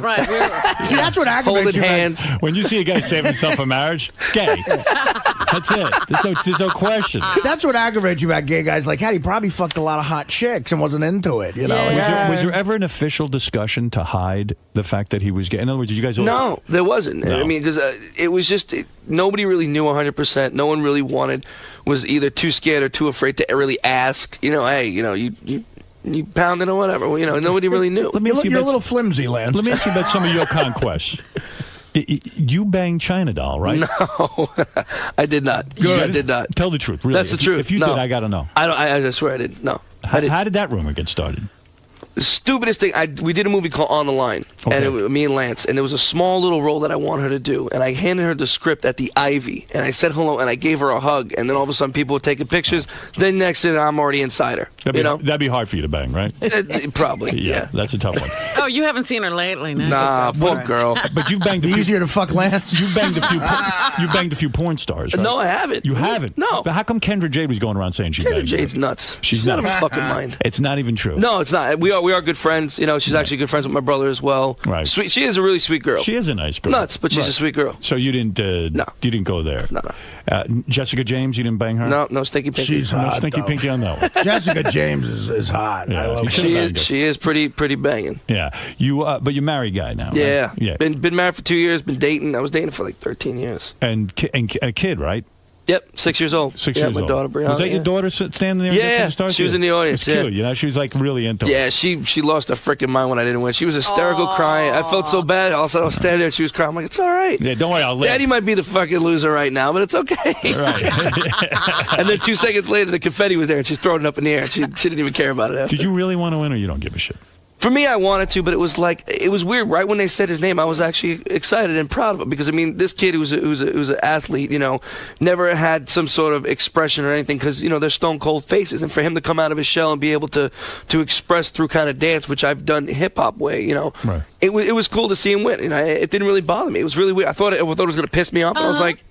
I wanted to win. Layla wanted to win. She was pissed. Yeah, you know what? She didn't deserve to win. She wasn't that good. She wasn't that good a dancer, quite frankly. Muhammad Ali's daughter was not good. So when you got tapped to be in NSYNC and you had all this success, how old were you when you auditioned for that thing? When I went into the group, I was about 17, 18 years 17. old. So you really right out of high school. And when you were making big money at 17, what do your parents do? Do they put it in a trust fund for you? No, I was about 18 at the time, so I was legal. Right. So it was just funny because you don't grasp the concept of really how much money you have. And I was still living with my parents when I was about 20 because I was never home. Uh-huh. So finally I got home and I'm like, I want to buy a house. I can get the hell out of here. That's right. You know, money. yeah, it was nice. But then, you know, you start buying stupid shit, and I made a Star Wars theater, which I put more money that was worth more than the freaking house. Star Wars theater. What the hell was that? I built like this whole fiber optic ceiling, the Death Stars, where there was a projector. I had the screen rolling down. It was stupid, but it was great. I loved it. You know what? Stand up and turn around so he can kick you in the air. Yeah, it ran way more than the house. It was almost about $500,000. Wow. I felt like such a schmuck. One room. Because everything was completely made fit for that room. And I bet the person who bought the house took that room and ripped it apart. I took that shit right out. Yeah. I kept everything, and it was like pieces of a puzzle, and I have it in storage right now. Of course. Oh yeah. And you make a lot of dumb decisions when you have that much money as a and kid. you're that young too. Oh yeah. I mean, now I have my wife thinks it's a dumb decision, but I'm a geek. I have the Knight Rider kit car. You bought that? I have one of them. Yeah. I fixed the whole thing. How much did you pay for that? I will never understand that. It was at an auction. It wasn't that much. Really wasn't that much money. They just sold another one. Yeah, that one was like the original. This one was like made for like wide shots and that kind of stuff. So it wasn't like the huge because I redid the whole thing. It was probably about 30, but I put a lot more into it. Do you drive around in it, or? Yeah, like a big fucking geek. I love it. Do people recognize that it's the kit car? Sometimes they do. I don't turn the light on or anything in the front. That gets way too out of hand. But they're like, "That's cool." You know, at night because the whole thing lights talks to you and stuff. That's nice. I get it to say dirty stuff. It's great. Yeah. Well, listen, congratulations on the big win. Thank you. You know, the fact of the matter is, I won. People watch the show. Won. I saw. Hopefully, and it's going to help me. You lasted the entire time. Yeah. You know, you were never put off the show. No, I was when I was in the bottom two. I was pissed. I would watch you. I go, man, this fucking guy's so relaxed dancing. He's smiling. He's having a good. I go, I have fun. I go, this guy knows how to dance. Yeah, there were some people you could see their lips move. They're counting 1, 2, 3. Yeah, you know what? You got it. Like even the first show, I was nervous as hell. You know, I haven't danced or anything, but the whole thing is to do those styles. I've never done anything like that before. Hey, come clean about one thing. I remember I read this. Oh, what now? The guy who was on Cheers, who was on John, what's his name? Ratzenberg. Heard he was a fucking asshole backstage. He wasn't bad. I mean, unless he was bad to other people. Did you read that shit in the tabloids? That he was no, I didn't read anything. They said he was being a real peckerhead. Really? Yeah, but you said everybody. He's okay. You know, they did a great job casting everyone because I didn't see it.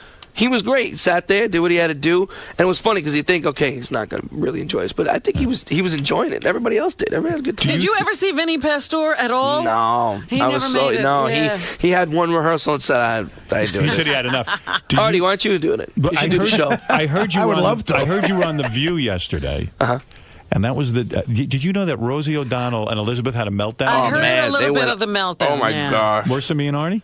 They went off. Yeah, they went off on each other. Yeah. Was it uncomfortable coming on the show after Elizabeth and Rosie? There's something about Joe. He came in after me and you. What is it? Joey comes into a studio, people start fighting. You know, Howard, I'm sorry I'm not more famous. We could have made the paper. Right. Alicia Silverstone actually went in. She was like right after that. And she was just like, it was just the weirdest thing. I mean, we had really a dance. Personal. Yeah, we danced for 2 seconds to talk. Say? I'll play it. That's funny. Yeah, it was ridiculous. They were just going back and forth. Can I ask you something? Were you backstage during that? Yeah, we were sitting in the little it? green room. We were just going, oh shit. Oh shit! And they kept going, and then they had the little split screen and everything, and you're like, "Oh my god!" And I just was just like, "I'm not." Hopefully, they don't ask or say anything. And they were standing, and then they had to interview us, both of them. They were standing right there, and it was just like, "There's a lot of heat coming off wow. of them." Yeah, I get the feeling that Rosie really hates Elizabeth big time. Yeah, she tries as hard as she can to stuff it down like Artie, but she doesn't do a good job. Us fat guys and girls. You're not fat. Me being the girl. Do you feel you were underpaid for Dancing with the Stars? Now, honestly, how much do you get paid? Not. You don't get paid that much. It's about really. $125,000. I don't even. Honestly, I don't even because you stay, you get paid like long or whatever. But the thing is for me, it was like, felt like I was almost like on The Biggest Loser because I lost freaking weight and didn't have to pay anybody to train me. You're on the biggest, You're on a huge show. The fact of the matter is, they make a lot of advertising dollars on that show. Maybe it didn't bother me. It didn't. It really didn't because I mean it was great exposure for me. You know, you get 20-something million people watching you, and for me not being in the eye of the public for a while, and it's a good kick in the ass to get out there and start up again. That's what was nice for me, and it was kind of. They asked me every season to do it. I got asked from the very beginning. But do you? And I turned it down. Why did you turn it down?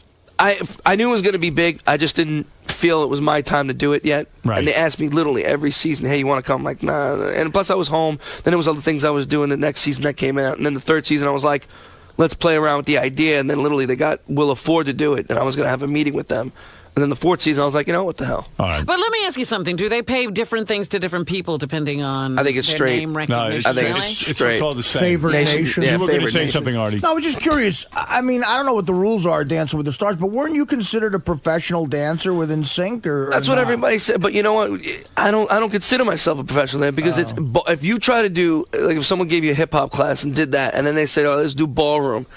It's way different. Oh man! Yeah, but knowing I've never busted my ass like this. But never. it's way easier to assume that you being you have some rhythm, as opposed to. So and does right out of the freaking box, you look like you'd be able to do this. Some of those people couldn't, tell their right from their left.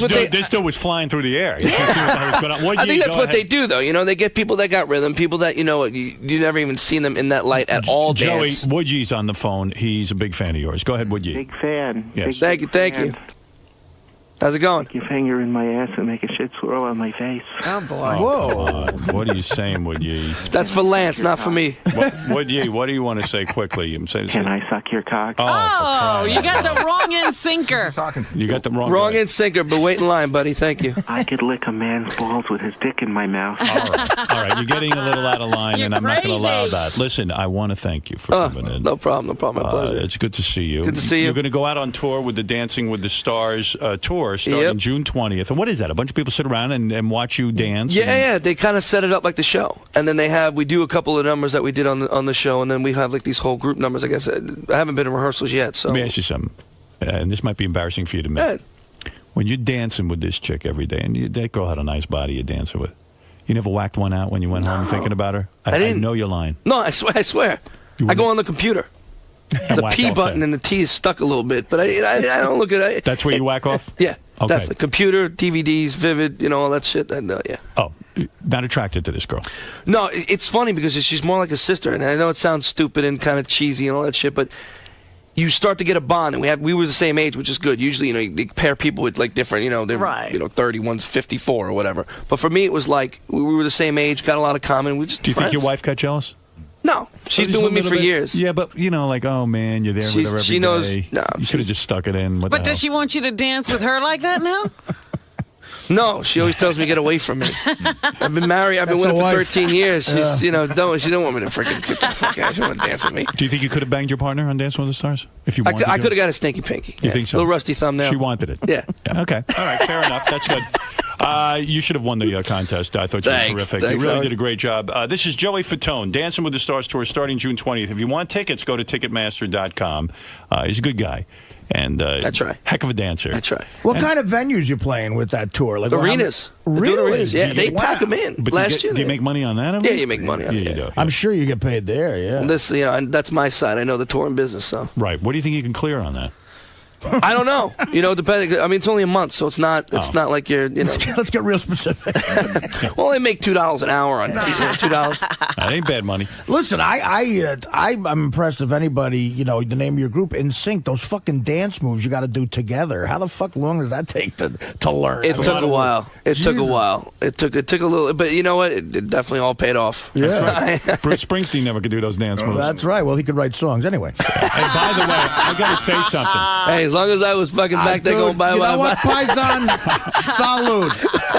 He's a rich man. I love him. And Joey, again, go see him. Ticketmaster.com for touring with Dancing with the Stars. And thanks for being here. We're going to take a break, and we'll be back right after these words.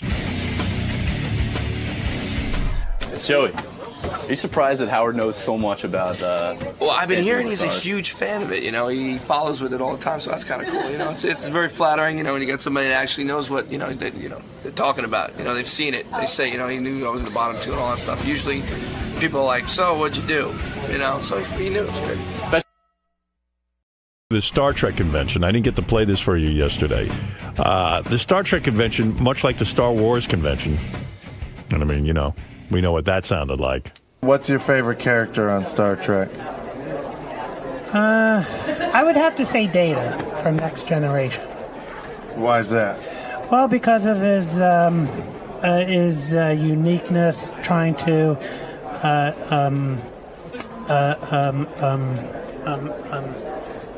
emulate human beings, because he's a machine and he wants to be human.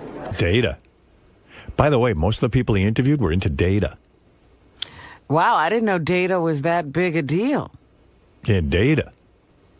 Data's the robot dude. Artie probably don't even know who Data is. No idea. You didn't do the Next Generation. No. I don't think he did the first generation. You didn't ever. You're not a Star Trek guy. Not at all. Not at all. Not at all, no.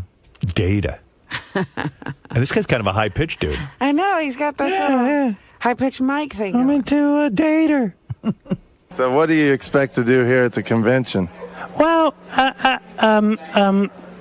I expect to get some autographs here and also and see what other memorabilia I can get that I don't have yet. All right, well, thank you very much. Thank you. He might be a stuttering high-pitched guy. Yeah. He's a find. That guy I really. can see why Data would be his guy. Yeah, Data. Well, here's another dude. What are you doing here? I'm doing here to get pictures with different stars. Now, why do you like getting pictures with stars so much? Because I get along with stars more than I do with neighbors. Who's your favorite star? Frank Sinatra and Michael Jackson. Who are you looking forward to meeting today? Today, I met Susie today. Who? Susie. What was her name again? Susan. Susan Anton. Oh my God! What's she doing at the Star Trek? What event? the fuck happened to Susan Anton? That is such a name. Oh, she was so hot. she was hot. Remember she Dudley married Moore. Dudley Moore? Yeah, and that went horribly wrong. You know it's a man's world when Susan Anton marries Dudley Moore, and Dudley Moore's treating her like shit. I saw Eddie Murphy at Radio City Music Hall. Me and my two buddies, we sat in the back row in 1985. Right. And the big fucking thing in the whole room was when Dudley Moore walked in with Susan Anton. They walked right by us in the aisle.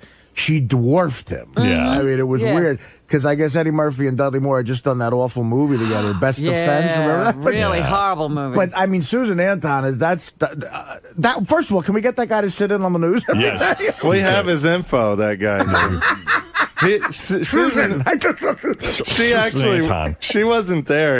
I think he was just trying to think of a name. Maybe he meant Sulu because he kept going Sulu. No, there was a woman named Susie. I don't know her last name, but she was from like Next Generation or something. I think. Oh. Could you say shrimp sauce saucers? Shrimp sausage. Again? Shrimp sauce sausage. Shrimp sauce sausage. Yeah. So that's that guy. See, there's other dudes there too. It's a pretty amazing crowd that's collected at the Star Trek event. That's great. Now, are these people dressed as anything, or are they just in... Some of them were, yeah. Yeah. Was any of those guys dressed as Data? No, those guys weren't. But there were like Borg there, and then there was Klingons and things like that. Huh? Yeah.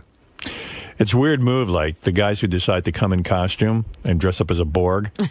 And then there's guys who just disrespect it and don't show up in costume. Then you feel like an asshole for being in a costume. Well, I was in a costume. I felt like an asshole. Well, we got to do something that's not copywritten on Howard TV. So I just had like a generic silver spacesuit with pointy ears. Oh, so you were just a spaceman. And sunglasses. You created your own character. Yeah. Yeah, that's not cool. For Howard TV, you can't dress up as Data? That's bullshit. Of course you can. I mean, there's weird rules. Just to be safe, we got something that I think you could have bent that one. I don't see a huge lawsuit. Don't they sell Data costumes? Yeah. I don't you can know. wear it. That's bullshit. Sometimes our guys think they're lawyers. And Right. They're I don't know always what the fuck they're doing. overthinking things. Yeah. Well, I mean, they did get me to look like an idiot, so that mission was accomplished. I like Richard's legal advice. There's weird rules. Yeah. This guy knew the show, huh? Yeah, the Lisp guy. Hi, Howard. I don't mind meeting all them girls you got with the big chest. I'm so jealous, Howard. You got all the girls with the big boobs. You love big boobies? Oh, yeah. Now, what about, do you know Robin Quivers? Yeah, Clivers. Oh, Clivers. Oh, my God. She's a knockout. What do you think of Robin Quivers? She's nice. She's got big boobs. Yeah. I don't know how big. I've never seen them. What would you do to Robin's boobs? I don't know. It's hard to say. Say, Robin, you sure are sexy. Robin, you are sexy. You sure are sexy, Robin. So who all have you met from the Stern Show? Tracker the Trope Man, Stuttering John, Robin Gibbons, Baba Bowie. Baba Bowie. Baba Bowie. I can see Fred playing that one now. Baba Bowie. And who? Baba Bowie. Baba Bowie. Baba Bowie. That was Baba Bowie. Nice. Baba Bowie. That guy's cool. David's brother. Highlights of the Star Trek convention will be on Howard TV tomorrow night, as a matter of fact. Guys from Howard TV were in here this morning doing some sort of technical thing to improve things. They got some big tracking camera now. Oh, really? That move? Yeah, Scott DePace was saying it's really hard to have stationary cameras on a show that's so moving. He needs to sweep the studio. So I see. They got one of those things coming in. What's your name? Paul. I've been going to conventions in Philly since I was in my teens. I've been Trekkie many, many years. So what's so great about Star Trek? The stuff they have out now, like the tricorders and all the stuff, the gear, all the inventions they're making up now. Oh, my God. This is a nightmare. Maybe you ought to go there and meet a guy. This sounds like you went to a hospital. Oh, this is for guys terrible. with head injuries. What are you trying to say, Robin? What's the matter? You wouldn't date a Trekkie? Oh, dear. On TV, Next Generation, like Beam Me Up, Scotty, and stuff like that. The transporter, all that stuff is really cool. And do you ever fantasize that you're a Star Trek character? Data's my favorite. Data. He's a good character. Jean-Luc Picard is cool. He says number one, engage. You like that phrase? He says engage. Oh. What is it? He says engage. Oh, my God. What phrase? Engage. Engage. Spell that. Engage. Spell it. He says, he goes like this, engage. Like warp 1 or warp 7. What does he say, though? He says engage. like engage. He says start up the ship. It means engage. Wow. And he moves his finger? Yeah, Captain Picard moves his finger. He says engage. And you like that? Yeah. Do it again to make sure we got it on camera? It says engage. This is who's in the audience, I guess. And can you imagine the cruise? Oh, I was just going to say that. Star Trek cruise? Star Trek cruise. You realize it's just you, that guy, and an ocean. Oh. I get along with all these people, though, because I've been going to these kind of conventions, too. I go to, the horror movie ones. I can believe that. So I relate to, all these people. We understand that. Oh, yeah. No one thought you were any different. I'm sure that guy's playing a tape of you right now for his friends. Let's get some show. We actually ate lunch. Because listen to this idiot who interviewed me. Well, we ate lunch right next to that guy. So listen to this idiot who interviewed me. Let's see. You want to hear what George does at these conventions? Yes. He introduced Richard, actually. It shows you they ran out of shit to do. I'd like to introduce to you a member of the Howard Stern family. He told me to introduce him as Doofus, but you might know this alien creature as Richard Christie. Come on up. And Richard said George gets up there, and you know how George loves to talk? Yeah. He'll talk for like an hour, and his boyfriend Brad is in the audience, George's boyfriend. And he's just standing there for an hour, and George just goes on and on and on. What does George talk about? Star Trek and outer space and pretty much everything you can think of. He talks about the 61 Yankees. Do people get bored and start talking while he's talking? No, they were encapsulated the whole time. Encapsulated. Yeah. What word is he trying to say? What are you trying to say? They were captivated. Captivated. There you go. Encapsulated. That's a fun game. Figure out what Richard's really trying to say. That's one of our writers. They're all in a capsule. He writes for me. You know how Letterman gets Harvard guys and Conan's got guys from Yale? Yeah. I got this guy. Encapsulated. It was encaptivating. Encapsulating. They were all in a capsule. I like to drink and say encapsulated. It's hard to think of those big words fast. Wow.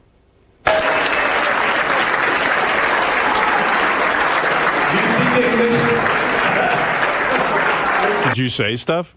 I just said how great George is doing on the show, and he made a few quips and stuff like that. Dorcas. How are you doing, folks?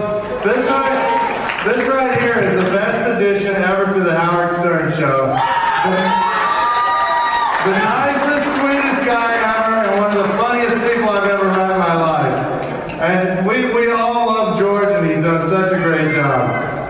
it's a mutual admiration society, but I don't want to embarrass him by telling him I love Richard because it has a whole different connotation on the Howard Stern show. George has seen a lot of me on the show. I have seen all of Richard, unadored, and believe me, it is a sight to behold. Well, thank you, George. Oh, I didn't mean it that way. Oh my! Yours, not mine. George mixing it up. Oh, he's in his element. What a great night in show business. I love when George thinks he's pretty good. Oh my, no, not mine, yours. We were like Abbott and Costello. Yeah, you were his straight man. Yeah. I think all of this being on the Howard Stern show and everyone telling him he's funny, he's really thinking he's funny these days. He's going crazy. I don't know. I think he's funny no matter what he says with that voice. So you told me earlier your favorite band is Air Supply. Why is Air Supply your favorite band? Because they sing all love songs. My favorite is All Out of Love, Making Love Out of Nothing at All. I've seen Barry Manilow, too. Barry Manilow is going to be in at the World Curvy Center September the 8th. He's another favorite of mine. He recently had a hip replacement.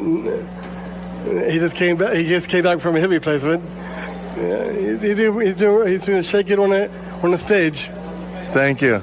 Take care, okay? Have a great day. Thank you. Are these retarded people? So That's you found what I'm talking No. They emptied a hospital. No, that's like a normal not guy. a retarded These are guy. people who love Star Trek.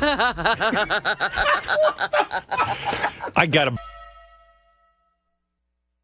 And you know, I don't know why Richard Johnson wants to wreck my relationship with Beth, but he goes after it all the time. How so? I think he's jealous of me and Beth. Honestly, Richard Johnson, who writes Page 6 in the Post, every time he sees us, I don't know, he gets weird. I think he thinks I don't deserve her or something. I think he's got maybe a little crush on her or something. Maybe he's just pissed that you're having a good life. Yeah, something. You're supposed to be a sad man or something. I know. I don't know what his deal is. He's got a beautiful wife and everything. I don't know. Is he married again? Yeah, and he's got a kid, and I don't know why he's got to look at me. Wait a minute. No, wait a minute. That kid's from another marriage. No, he's got a new kid. A new kid? Yeah. He's got a baby? I just know Beth's going to be really bummed. I know you guys are going to think this is silly. Maybe you can talk me out of my weird feeling, but I haven't even called Beth yet. I might even call her now. But well, she usually gets up and reads these things, doesn't she loves Page 6. I mean, she scours these tabloids like it's the Torah. So she might have already seen it. Yeah, I mean, if anything, like one thing about Beth, like she's on the internet all day looking up, like she'll call me and go, Perez Hilton says, blah, blah, blah, blah, blah. She's on Perez Hilton. She's on Page 6. She's on the Daily News. She reads them to me, you know what I mean? And I like that, but she loves it. She reads Star Magazine, Enquirer, Globe, all of them. Us, In Touch, OK. Oh, my goodness. I get them all. They're literally there as soon as they're out, she's on top of them. Doing a breakdown and analysis of Jake Gyllenhaal and whoever he's dating, Reese Witherspoon or whatever the fuck it is. Here, so listen to this. This is in Page 6 with a picture of Beth. Now, mind you, I don't even mind this because this is ridiculous, but I know she's going to mind it. All right. Howard Stern admitted on his show last week that he was getting cold feet over his upcoming wedding to fiancée Beth Ostrowski. And I don't believe I did that. I was talking about the size of the wedding and having to invite certain people and not wanting them there. Right. Like we both agreed this weekend that... And it was just an aside. It wasn't even like you were having a major, I'm having cold feet. Like this weekend, Beth and I both laid down the law about Sal not coming because Beth was on the internet. And someone had posted on YouTube at the roast when he was like calling her names and shit. And she got to hear it because she's on YouTube all the time. And she looked up her own name. And she never got to hear it. She never heard adulterated. it. And she just got so fuming angry. She just was like, you know, he's a fucking asshole. I don't want him at my wedding. I go, you're right. Dreaming about firing you. Wait, when you put Beth's name into YouTube, yeah, that comes Sal comes up, yelling and screaming about her. Jesus Christ! Yeah, so Beth goes, I wonder what. That's the worst. Oh, so here's the article on Page 6, and I know this is gonna because it doesn't upset me because I know I don't have these feelings. Right. I asked her to marry me. It's not true. Hey, Gary, can you get Beth on the phone? Yeah. Do you know how to call my house? I do. All right, do that. You know what's really horrible, though? I mean, even if you straighten this out with Beth, it becomes an all-day thing, Explanation. maybe even an Not all-week fires. thing. And like when people call and go, "Wow, I read in the paper. And like, is everything okay?" And like I'm some sort of grand poobah that sits here and doesn't want to marry this beautiful woman, and meanwhile I'm in love with her. But no matter how much I say I love her, this article is going to be more than what I say. You think? I know it because I always look guilty. It's like she'll probably say, "Oh, you must have said that." Guilty. Did I say to you I don't want to get married? You did say the term "cold feet." Yeah, but it didn't because of the wedding. Have anything to do with your wanting to get married. It was the size and the explosion of all the details of a wedding. Where's Beth? Line 19. Thanks. Look, if you just print what we say on the show and print, you're in trouble. I mean, yeah, it's like, honey. I had a feeling you were going to call. Yeah, I'm all upset. Now, Robin just explained exactly what we said. Remember the other day we were on the air talking about... Are you upset about this article, by the way? No, it's just annoying. Right. I'm the one who has to deal with it. Yeah. That's what I was saying, that it has repercussions. I mean, I know. I know. I said it's worse for Beth because... listen, I have said a million times on the show, I'm in love with Beth. I never thought I'd get married, and she's the one person in the world that made me change all that. I love her. I want to be married to her. We had a discussion on the air the other day about how it was getting crazy, like we couldn't decide how many people to invite and how we didn't want Sal there and all that other stuff. You know, just fucking busting Sal's balls and everything. And then there was an A-list and a B-list. A-list, B-list. But we don't even have an A. We haven't even done that yet. And as Robin said... We were joking around. Oh, okay. And Robin even said to me just now, what did you say? That I said cold you feet, said but the in what term context? cold feet, but it was about the size and the explosion of maybe it was going to be a big ceremony and the idea of walking down and that whole thing. Did I ever say I had cold feet about marrying Beth? Never, ever. It was about a ceremony, a wedding, that kind of thing. And Robin would be the first one to... Oh, I'd jump all over you. Right. When I read it, I wasn't upset about... Because I know that it's someone misconstruing something, but it's just a matter of I literally have to deal with it today. But why does Richard Johnson keep doing this to me? I thought I was like kind of a pal. We even have him on the show sometimes. I know. I see Richard out socially all the time. He's so lovely to us. I think he's jealous of our relationship. No, oh, God, he just got married and had I know. a baby. I don't know what his problem is. I don't think he wants me to be happy. I think he wants me and Beth breaking up. He wants to be the only one, I guess, maybe. Here, listen to this. Howard Stern admitted on his show last week that he was getting cold feet over his upcoming wedding. It makes me sound like I'm some sort of grand poobah. And you're bailing. That's like an idiot. Yeah. Like, why would you be in a relationship where I don't want to marry you? Can you imagine? How horrible. I'm not that big an asshole. But, I mean, yeah, just the woman who would be going through that. That's crazy. Quote, I wonder what I'm doing getting married, the shock jock wondered aloud. I want nothing to do with a wedding. Well, if you take it out of context, forget it. Stern said that it was his idea to have a fancy wedding instead of running off somewhere, but now Beth wants to invite more people than Stern would like. But of course, Ostrowski can persuade him in the bedroom. I get horny and come up with wedding ideas, said Stern. Yeah, what's that? I was talking about, you know how sometimes we're in bed and in the middle of sex I get all carried away and I want to have a wedding like Lady Diana and, So I said it's very romantic right before. Yeah, I said Beth and I, when we start doing it, I get really crazy. Right. That's Which is lovely. For things if I ever want anything. What? That's the time to ask you for things if I ever want anything. Yeah, like you can get anything. Robin, if you had sex with me in the middle of it, get anything. you can get anything. I'm telling you. But I think that's beautiful. He's made it into an ugly thing. He's the one, honey, you're the one that... I said I don't even need a wedding. You're the one who wanted a wedding. And that's what he said. He said I came up with this idea in the middle of having sex. You really did. I did. Why don't you call Richard Johnson right now? Well, ask him because it doesn't. Why because sabotaging us, trying to. Maybe I will. Yeah, that's a good idea. Get him on the phone. I'm on too. Gary, is that possible? Do you know how to? Let me work on. Hold on. He's probably going to be sleeping. He's got a baby at home.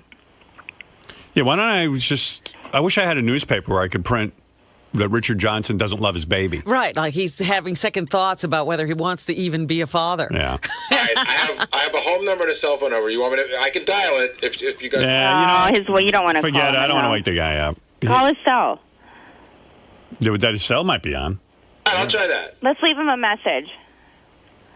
You want me to bring it in, or you want me to call it? You call it and just ask him if he'll come on with us. I got to get to the bottom of why he's trying to wreck my life. Let's go to Jack, meanwhile. Jack, you're on the air. Wow, this is fucking boring. Put Eric the Midget on or something. No, listen, dude, I got to straighten this out. This guy keeps writing stuff that I'm not, these are not my feelings. I'm sorry. You said it on the radio. You don't didn't say that. You can pull a line out of context saying I'm getting cold feet, but I wasn't getting cold feet about marrying Beth. Artie had it best the other day when he said that 2 years from now, when you're coaching Little League, you're not going to want to do that either. Asshole. I don't like you, Jack. That's out of context. I'm canceling that didn't... I'm canceling your subscription. Take his serious away. What happened, Gar? Anything? Joe was straight to voicemail, left a message. Okay, all right. All right, hon. Maybe we'll hear from him later. I'll call him later. A hardworking guy like Richard Johnson, he's probably up following some gossip story right now. Yeah. He's probably out on the trail of Jessica Simpson. Ruin somebody else's life. He's camped out in front of some rehab. He's probably looking for Lance Bass's boyfriend. I mean, look at the guy's job. He's trying to measure the short shorts of Jessica Simpson to see how much ass is hanging out of the bottom of the shorts. Because, you know. Well, anyway, honey, I do love you. Thank you. And I do want to marry you. Thank you. I'm not sure, as you are not sure, what kind of wedding we actually do want to have. Neither of us know yet. Yeah. That's all I was saying. And you can't even have any fun trying to figure that out with Richard Johnson. In the bushes. Everyone all day is going to be feeling sorry for me. Well, that's what I said. That's the bad part. Everybody coming, how is everything? Is everything okay? Yeah, well, you know what? We'll get married and we'll shut everyone up. And then they can write something else about how we're miserably married. Oh, then they'll say, because this is now record, Howard finally put, his cold feet aside and did it anyway, bit the bullet.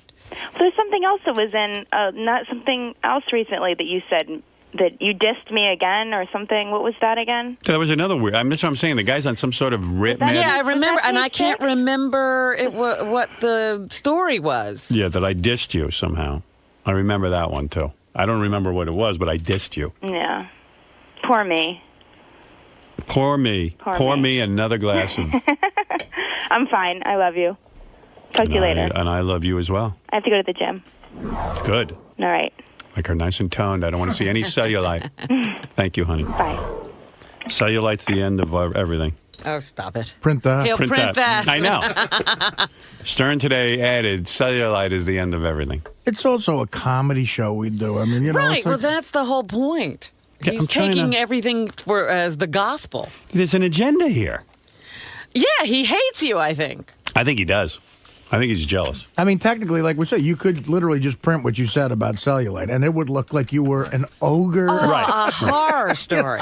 Yeah, I got to straighten that out with him and go, hey, dude, are we on the same team, or do I got to, start gearing up against you? What's going on here? What kind of man are you? You trying to fuck my relationship up, dude? He's a dangerous guy. You know, I mean, what's what did you do to him? Yeah, what's the agenda here? Hello? Hey, Ed. Hey, I just want to say one thing. This whole situation is messed up. Howard, you know that you're too good for Beth. She's a beautiful woman, and you could be together with her forever, but this marriage thing just isn't going to work out. What? Thanks. Who are you? And how do you know this? This is the audience speaking. You know, my mom... by the way, thanks for saying that, Ed. Hey, do you respect my opinion? This is Richard Johnson. I know it. Well, what is your opinion? Yeah, I don't understand. What do you base this on? Why do you say this? She is too beautiful, and Howard, you are too much of the man. Too beautiful to be together. Okay, Ed, thanks. I'm not sure I understand you. That doesn't even make any sense. Yeah, you're not being clear. No, what I'm trying to say to you is that basically you two are too great for each other. You're both too good. Welcome to another edition of What the Fuck Is Ed Talking About? Yeah, we have a What the Fuck Is Ed Talking About channel if you want to hear more of Ed. I'm sure in his life a lot of people more want it. statements that make no sense. Tune to. Look, you're kidding me, bro. Quit busting my balls. Come on. No, I don't know what you're talking about, Ed. Busting your balls. I think she's perfect for me, and I'm hopefully perfect for her, and we have a great time together, and we're going to get married, and that's it. I don't understand what you're saying. You tried what? What are you... We don't even understand what you're saying. I'm trying to wreck the marriage, all right? Oh, okay. With Beth. Good job. You want to be with Beth. Oh, I want to be with Beth, all right? Howard, I love you and everything, but I want to be with Beth. All right, Ed. Thanks. This You're a is good Richard man. Johnson. That's different. Now we understand. I think that's Richard Johnson's angle on all this. Maybe. Well, thanks, Ed. Boy, he got married awful fast, didn't he? Because I see Richard Johnson at some of these movie screenings and stuff, and Beth and I walk in. Beth will be decked out in a little dress and everything. Maybe he's like envious or something, or angry with me. That could be. Well, I could see him at one of these parties on like a Tuesday night that you can't make it to, going up to Beth with a martini. Like, you're a very beautiful woman. You shouldn't be alone on a Tuesday. I don't know what the agenda is here. Oh, man. If the busting fucking my balls. city is fucking scoured with scoundrels. And you know what the press is like. You know, they build you up just to tear you down. Now it was like you had this fairy tale relationship. Now they're trying to punch holes in it. Yeah. I don't know. My mom, listen to this. My mom's telling me she went to a Chinese restaurant, okay? And she got the fortune cookie at them. My father goes, yes. She's telling me this. She goes, I went to the Chinese restaurant, and I got this fortune. Well, I should back up the story, actually. I had a terrible weekend, a horrible weekend. I invited my parents out to my house. That is horrible. No, I'm only teasing. This was terrible. For some people, that's all you need. That's the recipe. And my parents are getting older and stuff, and I do really adore them. And the thing is, I invited them over. My youngest daughter was with me this weekend, and we were going to have just some nice family time. And my dad wanted turkey meatballs and pasta, and we had it all made. And that sounds good. It was a lot of fun. So they walk in. I'm bringing their bags in, and my mom missed 2 steps. Oh my God! Went flying down onto the floor. Now I was bringing the bags in, and I turn around and I see my mom laying on the floor, crumpled over, flat on her face, moaning. Oh my goodness! And I picked her up in my arms. I started to cry like a baby. I thought she was dead. Robin, I thought my mom was dead. And I'm just picking up. I go, oh, Mom, what happened? What happened? I was like, I don't even like thinking about it. I've had nightmares ever since, and I'm holding her, and she's all upset. Was she all right? Well, she goes, I think I broke something. So at least she was talking, and then I'm holding her, and when I'm holding my arm, she felt so frail, like I always remember my mom as being like this sturdy woman, and I realized, wow, my mom's old, and it just sucked. Like, I can't even tell you. So I'm holding her, and I was like, oh, Ma, what happened? What happened? And I was just so upset. She goes, no, I think I broke something. But she was talking about her glasses. She thought she broke her glasses. She fell off, like, when you think there's no step and you just walk? Right, you step like it's not there and you lose your balance. And there's a marble floor. So she fell down, and I said, okay, at least she's talking, she's not dead. I thought she was dead at first. Honest to God, I thought she was dead.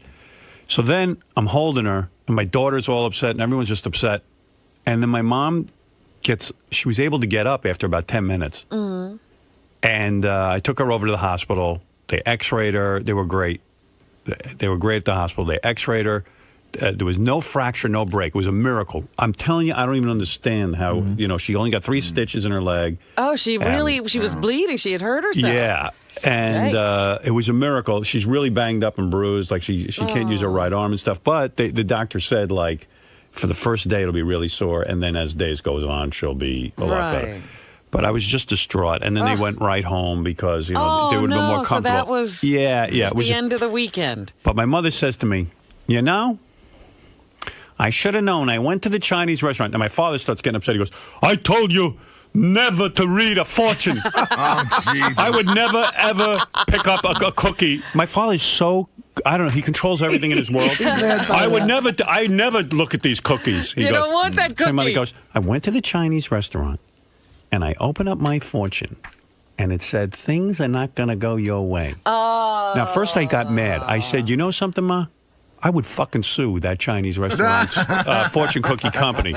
I said, I read an article on fortune cookies. Yeah. And fortune cookies there's only 3 factories, I think, on the planet that make fortune cookies. That make the fortune, the piece of paper. I would have thought there's only one of them. How could there be 4? I think there's 3, but it might even be 1 now. This was years ago I read about them. And every fortune is supposed to be positive. Right, You're not supposed to get a negative fortune. I never heard of that. Little kids get these fortunes. Well, did you actually see what was written? I didn't see it, but she made my father read it, and she read it, and he got angry. He was like, I have never, he says, do you know years ago you would go out and you would, for a penny, you could weigh yourself and it would give you a fortune. Your weight and a fortune. Right. I never would read the fortune. I would get my weight. And I was like, he would spend the penny just for his weight. I was thinking to myself, my dad has rules about everything in life. He's already considered everything. About fortunes now. And my mother goes, well, I like to read the fortune. I go, Ma, it's okay to read the fortune. It's supposed to be idiot-proof. It's supposed to be fail-safe. It's supposed to be a positive message in the fortune. There's never a negative fortune in the fortune. You know what? That's also like, voodoo only works if you believe in it. You can't let a little piece of paper rule your life. As soon as my mom got up, she goes, I knew it. The fortune said, so she was supposed to stay in bed or something? Things are not going to go your way. I would never read a fortune, ever. I never have read a fortune. But is your father saying the fortune forced her to fall, or she would have fallen regardless of the fortune? What he's saying is the fortune upset her, and he doesn't do anything that will upset him or her. But she's now saying that she's making a joke. But meanwhile, you could see it bothered her, the fortune. The fortune really bothered her. But you can live into, what you believe. You bet. That's terrible. Anyway, I tell you. It's terrible that she fell and had to go right home. And when I saw my mom laying on the floor and I'm holding her in my arms, I said, oh, man, I love this woman. I do not, I think about, your situation with your father. I mean, I was just like. It's hard to look at that, especially with someone who was a caretaker to you for so long. And so strong and that you looked up to. To see my mother suffering for 2 seconds was killing me inside. And I'm thinking about Artie, to have his father laying in bed for years. Bro, you got to go to a therapist because I'm telling you, man, I am so fucked up over this. I couldn't sleep. I had nightmares all night of my father being on the ground, my mother being on the ground, and my dog even being on the ground. How old were you, Artie, when that happened? I was 18 when he fell. Wow. Let me tell you. And then he died when I was 22. You got to go because I'm telling you, this was nothing compared to what... You still have trouble getting over this. Yeah, I'm telling you, I was wrecked. I held her in my arms and I was weeping like a baby. I was like, oh, Ma, oh, man. I couldn't believe it. My mom laying there like that, uncomfortable. And an old woman. This is the woman, that I depended on for everything. And she came through. If you think about it, there's never been a generation that's been more in touch with their feelings in a way, So it's going to be harder for this generation to deal with those kind of losses. I've seen people go through this, and it's devastating to them. Right. Yeah. In fact, Beth said to me, I think people don't hold that shit in anymore. No, they get crazy. I think you're going to have a harder time with your parents getting older than you thought. Right. It's hard. It's very difficult. They go on medication because, they just can't handle it. And then when I took my mom to the hospital, it was like she's sitting there and she's not hearing so good, and I'm yelling out the answers, and then, there's some woman next to us in the next bed screaming, I need morphine, I need more. She goes, I've been in a terrible car accident. I go, Ma, do you hear this woman? She goes, what woman? She don't even hear it. Oh, right. So I'm like, good. She's better off. Yeah, right. She's screaming and yelling. Maybe that's a good thing. Yeah. People, it's a great and the way thing. some people speak at the hospital, they treat the help there like dogs. I mean, I don't know how. I'm surprised somebody doesn't slip them more. Like the angel of death doesn't come in and just put them to sleep. There haven't been enough angels of death. Yeah, she's like, I want a cigarette. I have a terrible nicotine addiction. I mean, I was just saying, shut up. Like a gem of a person. Oh my God, I'm laying in the hospital with my mother. I'm worried out of my mind. This woman you could tell she just wanted the morphine. And cigarettes. Or something. And she goes, well, if you won't let me have my morphine, I need to walk out and get a cigarette. And they're like, go.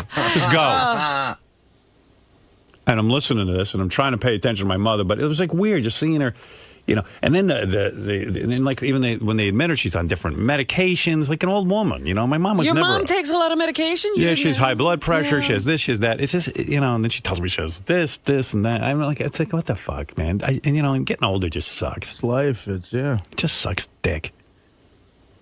I don't know, man. I just was bummed out. and then they had to go home, and it was just a shitty weekend. That's terrible. Yeah, it was really upsetting. I admire some celebrities who won't let the public see them when they're old. You know what I mean? Like you don't want to. You want to remember them as they were, that image, or at least the people around them do that. Yeah, Clint Eastwood, take a hint. Yeah, in a way. I mean, have disappeared recently. That it's like, where is this person or that person? I haven't seen them in a long time, and it's a good thing. Every time I see Clint Eastwood, I always say about that was the best looking guy on the planet. What hope was there for me? And he was strong and sturdy. Oh my God! Oh my, what a mess! The dude was a god. Well, he's not going to go away now. Now the Inquirer has great director. Now the Inquirer has his varicose veins when he's in a bathing suit. And really, it's a horrible set of varicose veins. Yeah, and his man titties and everything else. And I'm like, Jesus Christ, they got no fucking class. Some of these tabloids. Leave the Clint Eastwood alone. It's weird when you said that, though. When you said looking at your mother that first time when she was, hurting like that. That initial shock of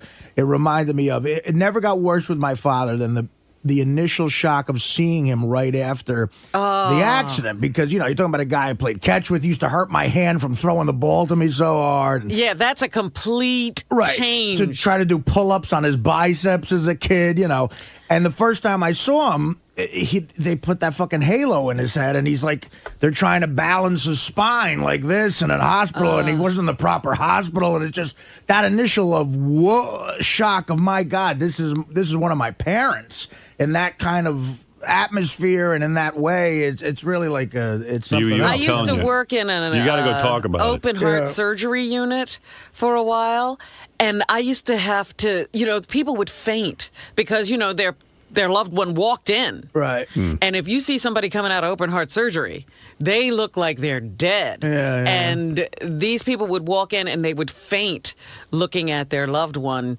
lying in the bed in that condition. So I can imagine what it was like for an 18-year-old guy. Yeah, I tell you, I didn't handle this well at all. I mean, I was just really upset. My mother was like, it's nice to feel so loved and you care about me. I go, yeah, you're my mother. Look at what I had to do to see. Yeah, I mean, she was almost worth it for her. See that I gave her shit. Yeah, because you realize she's a person that if you were hurting at any point in your life, there's nothing she wouldn't do to help you feel better, too. You're dealing with that kind of unconditional love. So anyway, changing topics, if I may. Well, I'm sorry that happened. Yes, that's horrible. Thank you. But she's all right, right? She's going to be fine. But I don't know. It just makes me worry more, if you know what I mean. Then I wanted to buy them a TV. I've been trying to buy them a TV for the house. They got this fucking TV. I bought them 100 years ago, so I want to get them one of these nice flat screens. Well, I was going to say, what are you upgrading to, like an HD set or something? So a friend of mine, I wanted to get them and some TiVo, Yeah. So I had a friend who was going to go over with me and measure and all this, and my mother goes, I just got a call from Laura, your assistant, and she wants to come measure, and we don't want that right now. I go, Ma, it'll be nice. What do you mean you don't want it? Well, now that I'm hurt, I just don't want to have to deal with anything new. And I go, Ma, let me measure. By the time the TV comes, you'll be fine. Yeah. So they won't even get that. Like, they just, you can't do anything for them. Don't change things too rapidly, yeah. And then I got them a DVD player a couple of months ago. They love it. Right, but they don't know they're going to love it. Right. They just like what they know. My father gets upset. I don't want that TV.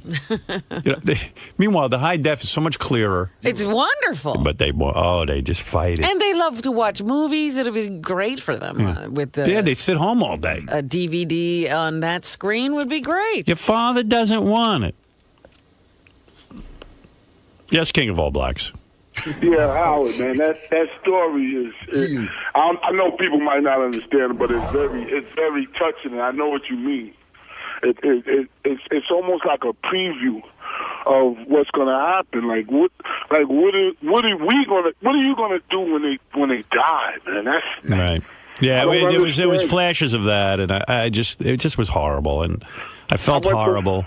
I kept playing it back, like, what if I had just not brought in the bags and walked my mom into the house? I know. But I was trying to get the bags. I was doing too much. I should have kept my eye on her. And oh man, it's just so bad.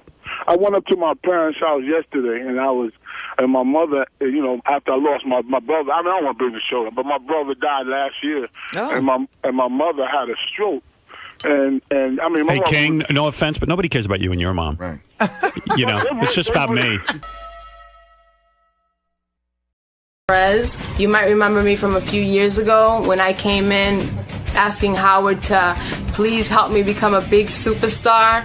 Well, I'm back again to let everybody know that I'm still trying to pursue my dream, and I'm here to say thank you to Howard and his wonderful staff that helped me out and gave me my big break. And basically, I'm here to tell people that you can't give up on your dreams, because if you do, you stop living. And we have to help each other, believe in ourselves, and never give up. Well, welcome back, Zenaida, and I hope you achieve your inspirational role today. Thank you. All right, we'll see you in a little bit. Okay, thank you. We've got a big show for you today. In fact, it's the return of somebody who I know we've been waiting to hear from for a long time. Who's that? Zenaida. I think they're going to give me a chance. I want to see what she's done with her life since that plea for, a chance. I wonder if she got a chance. If anybody doesn't remember who Zenaida is, I'll play some clips from her last appearance. Yeah. We used to joke around all the time back in the 80s, right, when Seinfeld was on. Oh, wait, wrong one. Sorry. That's the wrap-up show. Oh. Where's my Zenaida clips, boys? What's the town in Massachusetts she was from? Haverhill, wasn't it? Pretty good, Robin. Oh, I remember every word. I can't find it now. It was right on this page. Gary preview page 2, no? They're Gary page 1 in white. I hate these pages. All right, here we go. Here's Zenaida, just in case you don't remember who she is. This is Zenaida. She showed up on our show. I think we found her on the street. She just was like at the door wanting to come in. Right. She said she needed a chance. She wanted to be in show business. We have a model update. She's in the hall freaking out crying because somebody called here interested in her. So she's freaking out. Quickly, get her in if she's crying. Why are you not filming? I hope she cries in here. She'll come in and compose Right, herself. so it'll be all dried up. What's wrong? What happened? You're crying hysterically. Tell me what's going on. I just can't believe this because this is my dream. All I wanted. Do you guys have to laugh? No, tell us what's going on, please. Yes, we have to laugh. The guy who's with the camera, nice guy. He's very, very nice. Don't stop crying. Yeah. Okay. He told me, okay, so what happens now? And I said, what do you mean what happens now? He goes, what you gonna do? And I said, well, I was hoping, somebody can help me out. And so I was waiting to speak with Howard. He goes, you're probably not gonna be able to speak to him again. And I said, what do you mean? He goes, that was it. And I said, that was it. So what do I do now? And he's like, so I said, my plan was to have, somebody introduce me to people like P. Diddy or something. And, then from there, we start working on my career here. And he goes, well, I don't know. And I said, well, give me your business card. At least, I can call you tomorrow. And he's like, okay, here it is. And then I was leaving and I said, oh my God, what do I do now? I guess I got to think of a new plan. And then he ran out. I think it was him. And he said, somebody called you here. And it's, oh my God. Selah from Uptown Productions. I don't even know who this is, but that's Uptown Pizza. I think they're gonna give me a chance, and that's all I wanted. That's all I wanted my whole life, just a chance. And I don't care if you guys all think I'm crazy because I'm real, okay? I'm not gonna stay home in Haverhill, Massachusetts and hate my life. I'm gonna be real and make a fool out of myself and say, please, somebody in America, give me a chance, please. She wants to come in and thank us. Zenaida feels that we started her in show business. Really? And we've Is she in show business? No, but at least we gave her a shot. Okay. And we haven't heard from her in 3 years, and she's one of our favorites who ever appeared on the show. I don't know that she could ever top her last appearance, but what the hell? It's always good to say hi. Here she is, Zenaida. There she is. Oh, hey. She looks beautiful. Hi, Zenaida. Hi, Zenaida. Zenaida. Yes. Did you put on weight since the last time I saw you? Yes, I did. You did, I remember. I got very sick, and that's another reason why I had to put my career on hold.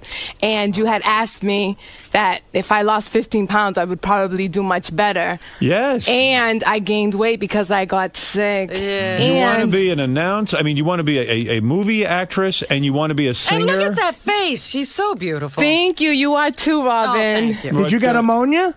What was your illness? What was your illness? Actually, right now, I just came to thank you guys because you guys, that day that I arrived in New York, you guys Howard and his wonderful staff opened the doors to me, let me come in. Yes. And you guys treated me like royalty I'm here. getting goosebumps as you say it. I really am. I really am. No, I want you to know. You want to. Are you still living in Haverhill, Massachusetts? Absolutely not. I've been in New York for 3 years now. Is that right? Yes. How So do you that's a manage good that? thing. How do you manage that? Well, I have a boyfriend here now. Oh, he pays for you. Are you still real, or did you get? No, I am. I'm very real.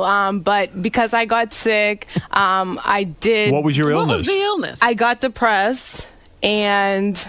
Are you on medication now? Are you on medication? Yes. Yeah, that's why Yes. you're acting too normal. I wish you would come in when you didn't have your medication. Oh, I don't think she needs to be without that medication. Oh, I liked it better without the medication. Oh, Yes. you're medicated. But you know what? What I went through in these 3 years has made me a stronger person. Yes. So I am now ready to pursue the career again. I resurrected. Now, are you going to lose the weight? Because Yes. in show business, you got to look hot. Yes, You know yes. that. Sometimes isn't it the medication that makes you? Yes, it's the medication. But What did you go through for the last 3 years? Oh you my say you God. struggled. Now, I've struggled. I mean, do you know what it's like to move from your hometown? Haverhill, Massachusetts. Haverhill, Massachusetts. Hello to anybody listening from Haverhill, Massachusetts. I love you all. And you came on the show in September 2004. You walked in off the street and you begged us to help you make it in show business, Yes. which we responded to. After you left our studio, I understand some people did call you. You were contacted by many people in show business. Yes. Unfortunately, they milked you for $7,000. yes. Yes. They're fraudulent people who claim that they can help you out. How did that happen? What happened? Well, I was vulnerable. I honestly thought I'm in this big city and everybody here is, big. What were some of the opportunities they offered you, and then how did they get money from you? Everything. Demos, photos, you name it. So when you were contacted, they'd say, "Hey, why don't you come in and make a demo?" And then they'd present you with a bill for the studio time? Everything was money, money, money. And Right. I was very naive. So Where did you get basically- the $7,000 to pay That was my them? life saving. You got to understand, this is my dream. Ever since I was 12 years old, I knew that I was going to be in show A business. superstar. Yes, and Yes. to anybody in the town that I'm from and anybody who I meet, that's like another world. It's like I can't even tell them because they look at me like, "What's wrong with you? You think you're going to be a star? Who do you think you are?" And I just believe Are that. you starting to get discouraged? How old are you now? I'm 30. 30. Don't Yes. you think it might have happened already? If Well, don't forget, I've been sick and I did delay, and so I just resurrected. I'm back now. did anyone have sex with you claiming they could help you? No. No one got that absolutely far. not. I would never do that. They just took Yeah. your money. Yeah, and because I was, again, naive, believing that they're really going to help me. What I steps would. are you taking to make sure that you make your dream come true? Right now, I'm pursuing the SAG program. What is that? Screen Actors Guild. You have to audition. I just called them up yesterday. This is all. You've been in touch with the Screen Actors Guild? You called them? I called them up Yes. and I told them my That you situation. want to be a superstar? Did you say, I want to be a superstar? No, I Where want to do you be a sign up? professional entertainer. That's Right. what I want to be. Good. Because I want to help other people pursue their dreams by having them believe through me. Say, wow, if Zenaida did it, I could do it. Because I remember one of my dreams was to meet Howard Stern. That's right. Never in my Did you life. tell them you're real and that you're trying to be a superstar, that you keep it real? Yes. You did. I mean, when you meet me, you know I'm real. I'm not going to front. I'm not going to act a certain way just to make people happy. But one of my dreams was to meet you, and I And you couldn't did. believe it happened. What is the Now, medication wait a you're minute. on, because you don't cry as much as you used to? You're so funny, Howard. Yes, but you're Is not. it okay that I call you Howard? Yes, please. Okay, Yeah. because you are Mr. Stern, a man of your greatness. When you were agitated and crying, it made such a great appearance, and now I see you're all even-keeled. Well, What is this? she getting therapy as well? Or do you Yes, I have a therapist. Oh, these For all fucking those- therapists. Why can't they help me? They're helping her? Howard! How come you're so together? This is a complete change. What medication do they have you on? What's the name of it? Luvox? No. Paxil, No. Zoloft. Starts with an A. Ativan? Ativan? I don't know. Ativan. Aspirin? That's the good shit. God, I see it every day, and I can't remember. I mean, the every name day right you now. take a pill, and you yes, don't know at the name of it? nighttime. I take it at nighttime. You take it at Yes. night, and it helps me out. It sure does. Yes, but you know why I was crying, Howard? Because I couldn't believe I was in your presence. No, you were crying because... I was crying because I couldn't believe I was in your presence. Are you still singing? I sing. I obviously am not a professional singer like some stars out there, but I am a singer. Why not go on American Idol with this talent? Because I'm not that talented to go on American Idol. I'd like but to have two more. The reason why I want to be a singer, an entertainer, is because I love to go to where the troops are and perform for them. They won't let you. We do tried. things like that. Like, I want to help people. I want to make our country a little better by somebody who's happy and who likes helping other people. What do you want to be, an actress? Do you mostly want to be an actress? Okay, people told me that in order for you to become, I'm not going to say a superstar anymore because that just blows people's mind. Like, who do you think you are? Right. I'm going to say a professional entertainer. Oh, okay. What was I saying? Acting. Acting. So they told me in order for you to get there, you have to be a model, a supermodel. Right. So how else was I going to do it but to go to the top agencies? But no, then I wasn't too thin enough. I was too old. I was too fat. Do you want to act with me? Do you want to show off some of your acting skills? Yeah. Do you know You got a scene? Do you know the scene from Fame, Coco, where at the end of the scene it calls for quite a bit of acting on your part? No, I've never heard of this. You never saw the movie Fame? I'll explain it to you. No. You very badly want to be a superstar. Okay. Okay, this is a legitimate movie that came out years ago. Okay. And in the film, Coco wants to be a famous person just like yourself. Okay. I thought that's why you'd relate to this scene. Okay. Famous to help people. Right. She comes in and she shows up for an audition, and it's one guy with a camera, and all he wants to do is get her clothes off. That's what he's up to. Okay, so I have to act surprised because I know what he's trying to do. She breaks down and cries when she realizes that, oh my God, all he wants me to do is be naked, and she can't believe she gets naked for him. Oh, she does. And it She was played really by, wants to be a star. You can relate to this. It was played by the great. We can relate to it. It was played by the great Irene Cara, who recorded the song "Fame." I Want to Live Forever. Oh, I love that song. Yes. Do you want to play the original clip or just let her read it herself? Do you want to hear the original before you act? No. Let me do it first, and then You don't want to be influenced by her. Right. No, I don't want to copy her. I want to So do you my are own. standing there, you think you're auditioning for this big movie role, and this guy says he needs to see your breasts, essentially, so you get very upset. Are you ready, Coco? Yes. Okay, Coco, bonjour. I'm glad you made it in. Come on into my studio right now. Am I early? Don't be silly. Let me take your coat. Do you want a beer? No, thanks. I'm okay. All right, come here. That's it. All right, now I want you to sit right here. We're going to do a beautiful close-up of you. That's beautiful. Très jolie, Coco. What a face. I get nervous at first with cold readings, but then I'm all right. Oh, Coco. You don't even know what you're doing to my lens. God. All right, Coco, could you take your top off, please? What? Take your blouse off right now. Are you kidding? No, I'm not kidding. What's the matter? You're acting like a dumb kid. I thought you were a professional. That's what you told me. I am. Well, then take off your shirt. What's the problem? I can't. You can take your shirt off. Take it off. Coco starts crying. I can't do this. I can't. As you're crying? I can't. Please don't make me do this. Oh, that's better. That's better. Lovely. Yes. Yes, Coco. All right, listen to me. You didn't emote. Wow. She really breaks down. You didn't break while down. She's undressing. It was good till then, though. You were Yeah, good. you were good up until then. I was incredible. Well, usually people get these and they get to rehearse it for a few minutes. No, rehearse. I didn't have a minute to rehearse. I didn't even know what I was But you're reading. a professional. You did your own movie for That's crying right. out loud. I was brilliant, Robin. And that's one of my favorite movies, by the way. It gives me Private hope. Parts. You Yes. didn't even remove your top during the scene. Absolutely not.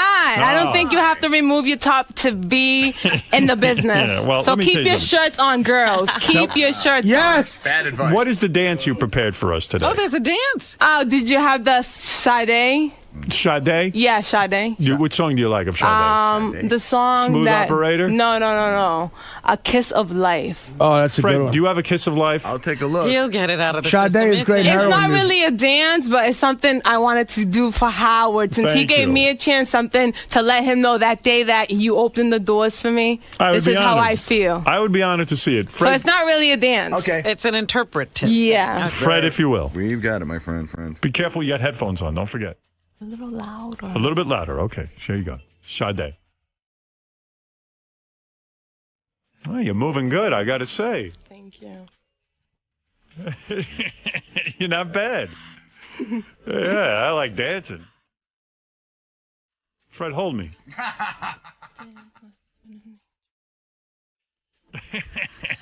That's good. You're lip syncing. I like that. You know, maybe you could be a star.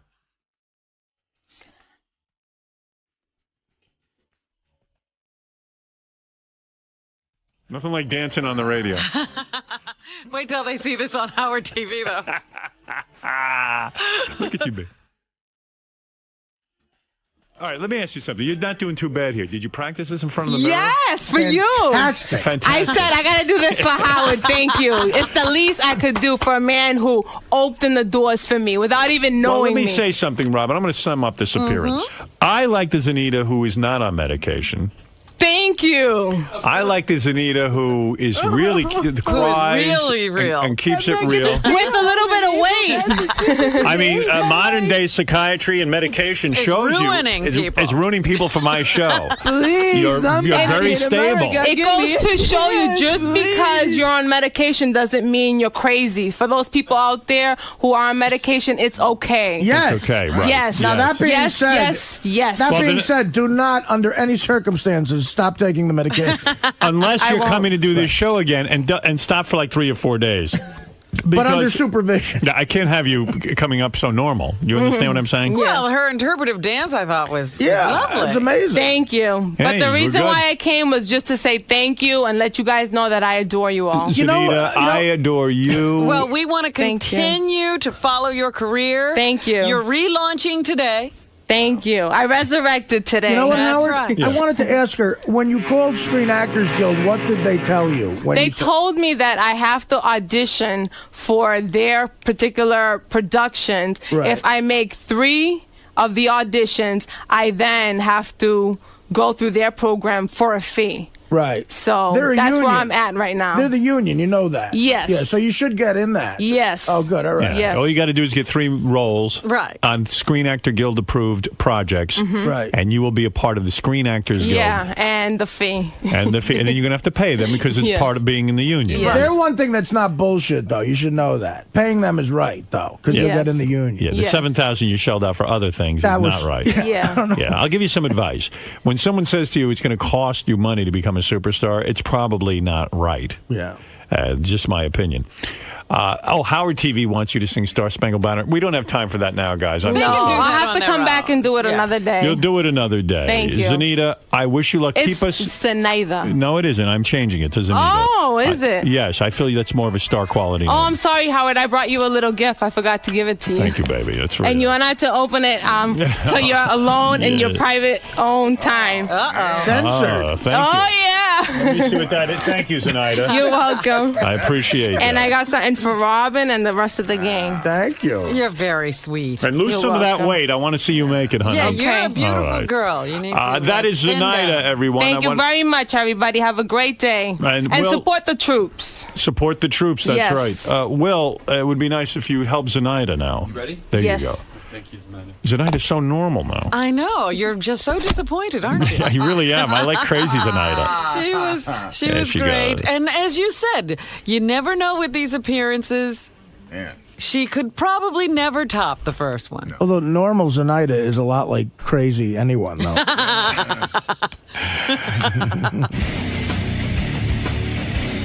Zenaida, how did it feel to be back? I loved it. And again, it wasn't a surprise. They treated me like royalty again. They Thank really you, did. Howard, and thank you, everybody from the Howard Stern Show. Now, why do you really think that you guys hit it off so much every time? Because I'm real. Because you're real? Yes. So the reality of it all, that you're a person seeking a dream? Yes, I'm a real person with problems, with issues, and I'm trying to make it, and I won't give up till I make it. Well, I appreciate your desire, and also, it seems that Howard liked you better when you weren't as even-keeled as he said. How do you feel about that? It's the truth. This is who I am, so... Right, but he seemed to like you better before, though. Oh, because it was more like a character, maybe. Right. So that's probably why, but I'm a great person then, and I was a great person then, and I'm a great person now, so... Well, where to from here, Zenaida? I'm going to try the SAG, Screen Actors Guild, and see where that takes me. But that's definitely an ethical program, and I believe that that's my start right there. And if you'd like, give one message to all the aspiring actors and musicians out there. Keep it real and don't ever give up. And remember, there's people who are always willing to help you out. So, good luck. Nice to see you again, Zenaida. With Howard to talk about our new Hall & Oates tour, holiday album, and also my new webcast called Live from Daryl's House that's coming out tomorrow, actually. Well, Daryl Hall, look at you, man. You look good.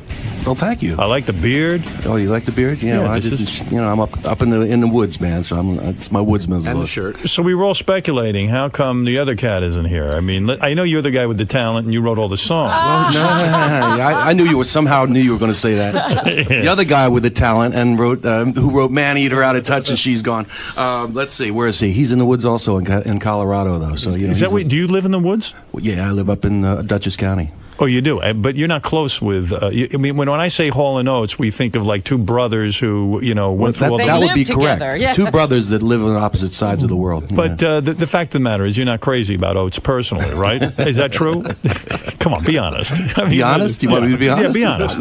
Am I crazy about him? Well, he makes me crazy sometimes. He makes you nuts. But no, I like John, man. John and I have been friends since we're teenagers, man. But you're not friends. I mean, you don't hang out together. Well, we're more than friends. We're like brothers. No, but wait a second. You do not. Sometimes you're not friends with your brother. Hall & Oates don't hang out together. Like you guys don't go to a bar together. You don't go and play video games together. You don't. I don't do any of that stuff alone. Do you call each other on the phone? Not very often. Really? So when it comes time to tour, when it comes time to do a new album or something musical, you pick up the phone and you call them and say, okay, it's time, but it's not awkward that you don't speak to each other other than that? No, because we see each other all the time. We're working all the time. But you don't like him. Because if you liked him, you would hang out with him, wouldn't you? If he lived close to me, I'd hang out with him. What irritates you? He about used to. him? What irritates me? Yeah. Oh, I see. Okay, let's see. Nothing irritates me because I'm so used to him. Do you ever have a non-work? I'm beyond irritation. Is there ever a non-work conversation? Like, do you ever say, "Hey, how you doing?" How's your family? Well, basically, I see his family all the time because we travel together. And he's married. Yeah, he has a wife and a really cool kid, Tanner, and we travel together. I mean, in fact, we seldom have musical conversations. How's that? How old were you when you met your partner? 16. 16 years old. You were in bands. You were both musical guys. The way I heard it is you were playing somewhere. He was playing in the same place. There was some sort of fight broke out, and you guys met each other in an elevator. Yeah, actually, we were 17. Right. Yeah, we had just started. We were just finishing high school and starting Temple University. And he had a band and I had a band, and that's how we met. And you said, we'll be a twosome. Let's go out. Let's go to some coffee houses. Let's play some places together. Actually, no. We were friends because we both liked Philly soul. We were both in soul bands, right. And we started sharing rooms together when we were in college, and we didn't work together until after we got out of school. Well, when you write, do you write together ever, or is it always separate? Not so much anymore. We always did things separately. Our first thing was we said we're going to be two guys. We're going to share a stage. So from the very beginning, it was sort of two separate guys. But we write together occasionally, and we write separately. A lot. So you meet each other at 17. You say, let's form a band together. We'll call it Hall & Oates. That was on the mailbox. So was there ever a discussion that it would be Oates and Hall? No, because my name was first on the mailbox. I see. So it became Hall & Oates. That sounded good. It sounded good to you. Yeah, it sounded good to me. That's right. And there comes a time where you have your first hit record. Was this amazing to you? Did it look like for a while nothing was ever going to happen with this band? Did you ever think of leaving him? It went on. It went up and down for a long time. Before. How long was that time before you had a success? We first started playing together in like 1971 or 2, and let's see. then we put out She's Gone. We wrote and put out She's Gone, and it wasn't really a hit. But then a group called Tavares had a hit with it, and it was like a #1 R&B record. And then we had Sarah Smile. That was our first hit. I didn't understand this about you. Sarah was a woman that you lived with for 30 years. Yeah. I mean, you had a serious relation. Never married her. Not officially, no. You lived together, and you reference Sarah in your music a lot. No kidding. I wrote tons of songs about her, with her. She co-wrote Man Eater and Out of Touch, and God, I can't even tell you how many songs. So she co-wrote these songs. She still makes money from the Hall & Oates catalog. Yeah, lots of money. Yeah, and when you guys split up after 30 years, this had to be an emotional trauma. This is the woman you wrote Sarah Smile for. How do you split up with that woman? I know. It's not easy. In fact, were you you're asking me right now, that's 6 years ago, and I'm still splitting up, man. Really? She left you or you left her? It was mutual. It was so that just means one you of those left things. her. Yeah, well, all right. Yeah. So was it that the temptation of the road? I mean, you are certainly a good-looking dude. It wasn't the temptation of the road. We went way past that stuff. Did you cheat on her on the road when you were the height of Hall & Oates and you guys are going around and you're doing live performances and the women are throwing themselves at you? Is it almost impossible not to bang someone else? The word is yes. Yeah. So you had your sex outside. So you guys Absolutely. worked through that, you're saying? Yeah. Early on, from the very beginning. So what happened? Did Sarah just get older and you get to... I mean, listen, let's face it, you're around a lot of young, attractive women. There's no way you can remain interested. It wasn't had nothing to do with older or any of that stuff. It had to do with just, hey, man... Life changes. Life changes. Life changes. 30 years is a long time. It's a long time. So where you used to write Sarah Smile, now when you sing the song, do you want to vomit? I mean, do you want to throw up and say... I'm still singing it to her. Do you still wonder why you were in love with her in the first place? Have you you haven't lost that love? No, I have no questions about why I was in love with her. Has Sarah hooked up with another guy at this point? You know what? I think so, but I'm not sure. You don't know. You don't want to know. Do you speak to Oh, no, I don't. You I really do speak actually. to her? Well, we have our ups and downs, but right now I'm not really talking to her much, but we go between really friendly to not friendly at all. Let me ask you something. Is there another woman in your life now? What, are you kidding? You probably didn't miss a day. Guy like this, rock star, give me a break. I just say I'm in transition right now. You're in transition. You have a girlfriend, don't you? No, actually, I don't. You don't? I had one for 7 years, but... Is it hard to be alone? I got used to it. When you live up in this isolated area by yourself? I got my people. You know, I have a extended family. My sister and everybody lives near me. And near you, but you live in the house by yourself right now. Yeah, like a farm kind of community. And you sit there by yourself, and you don't get lonely. Nope. You're able to do it. He's got mountains of books. Do you kill animals and eat them? Do you do the whole thing? Well, since I got Lyme's disease, I sort of stopped doing that, but I was a major hunter. You had Lyme's disease? I have Lyme disease. How did you get it? Living in the country, the way everybody gets it. You were out hunting and you don't have to be hunting. You can walk in your front yard. You can be in a suburban neighborhood and get Lyme's disease. It's one of the biggest. How bad is it to have Lyme's disease? Bad. It's bad. Well, it can run the gamut of mildly debilitating to severely debilitating. I worry about that where I am. There's all these ticks and all that kind of stuff. I do. I always check myself every night. I look.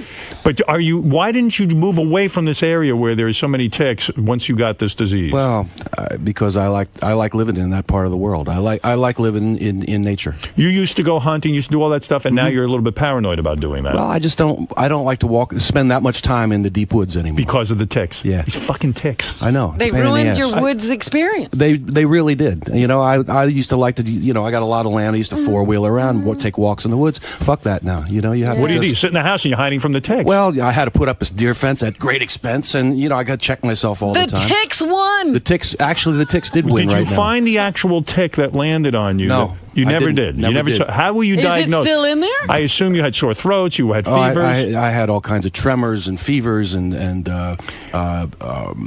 thought I had spinal meningitis and multiple sclerosis and all this. How long ago was this? 3 years ago. 3 years ago. Yeah, I'm just getting over it now. What, they treat you with antibiotics? Yeah, heavy antibiotics and herbal things. Wow. And you now feel better? Every once in a while I have a kind of a weird day, but yeah, 99.9% of the time I'm fine. Are you able to exercise? Are you able to get back into a routine? Yeah, all that. Yeah, that's all working. He's so right. Daryl Hall is so right about these ticks. Oh no!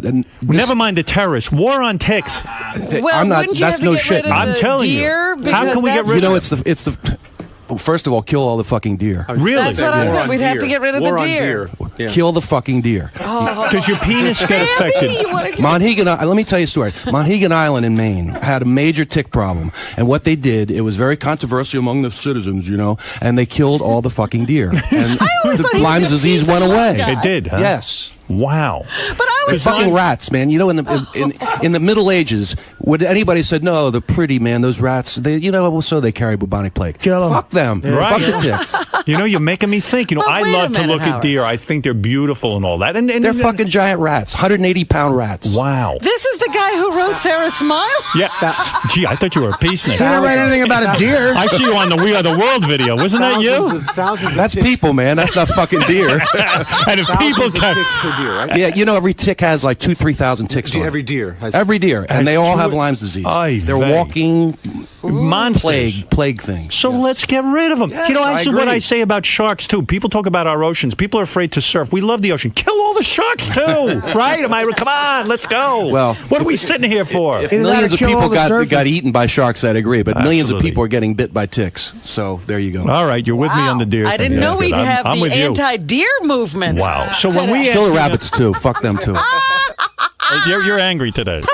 Sure, I'm always angry. Fucking rabbits and deer. So they've really. So now you're feeling better though. You think I'm joking, by the way? I'm not joking. You're joking. We get it, brother. I'm right with you. Okay, I'll kill a couple of deer. When I was a kid, I lived in the country, and it was an unusual experience to see a deer because the deer population wasn't allowed to grow because it was controlled. It was controlled. Yeah. And now they're everywhere. They're fucking people up. People crash into them with cars. Right. They're really a major menace. That's what it was like with blacks in my neighborhood. Hey! No, I ain't going there, man. What's with you, Artie? What's going on? We're having a perfectly reasonable conversation. Artie wants to take it to another level. Yeah, no, I'm I'm against it. I'm stating a fact. It was terrible. But you know what?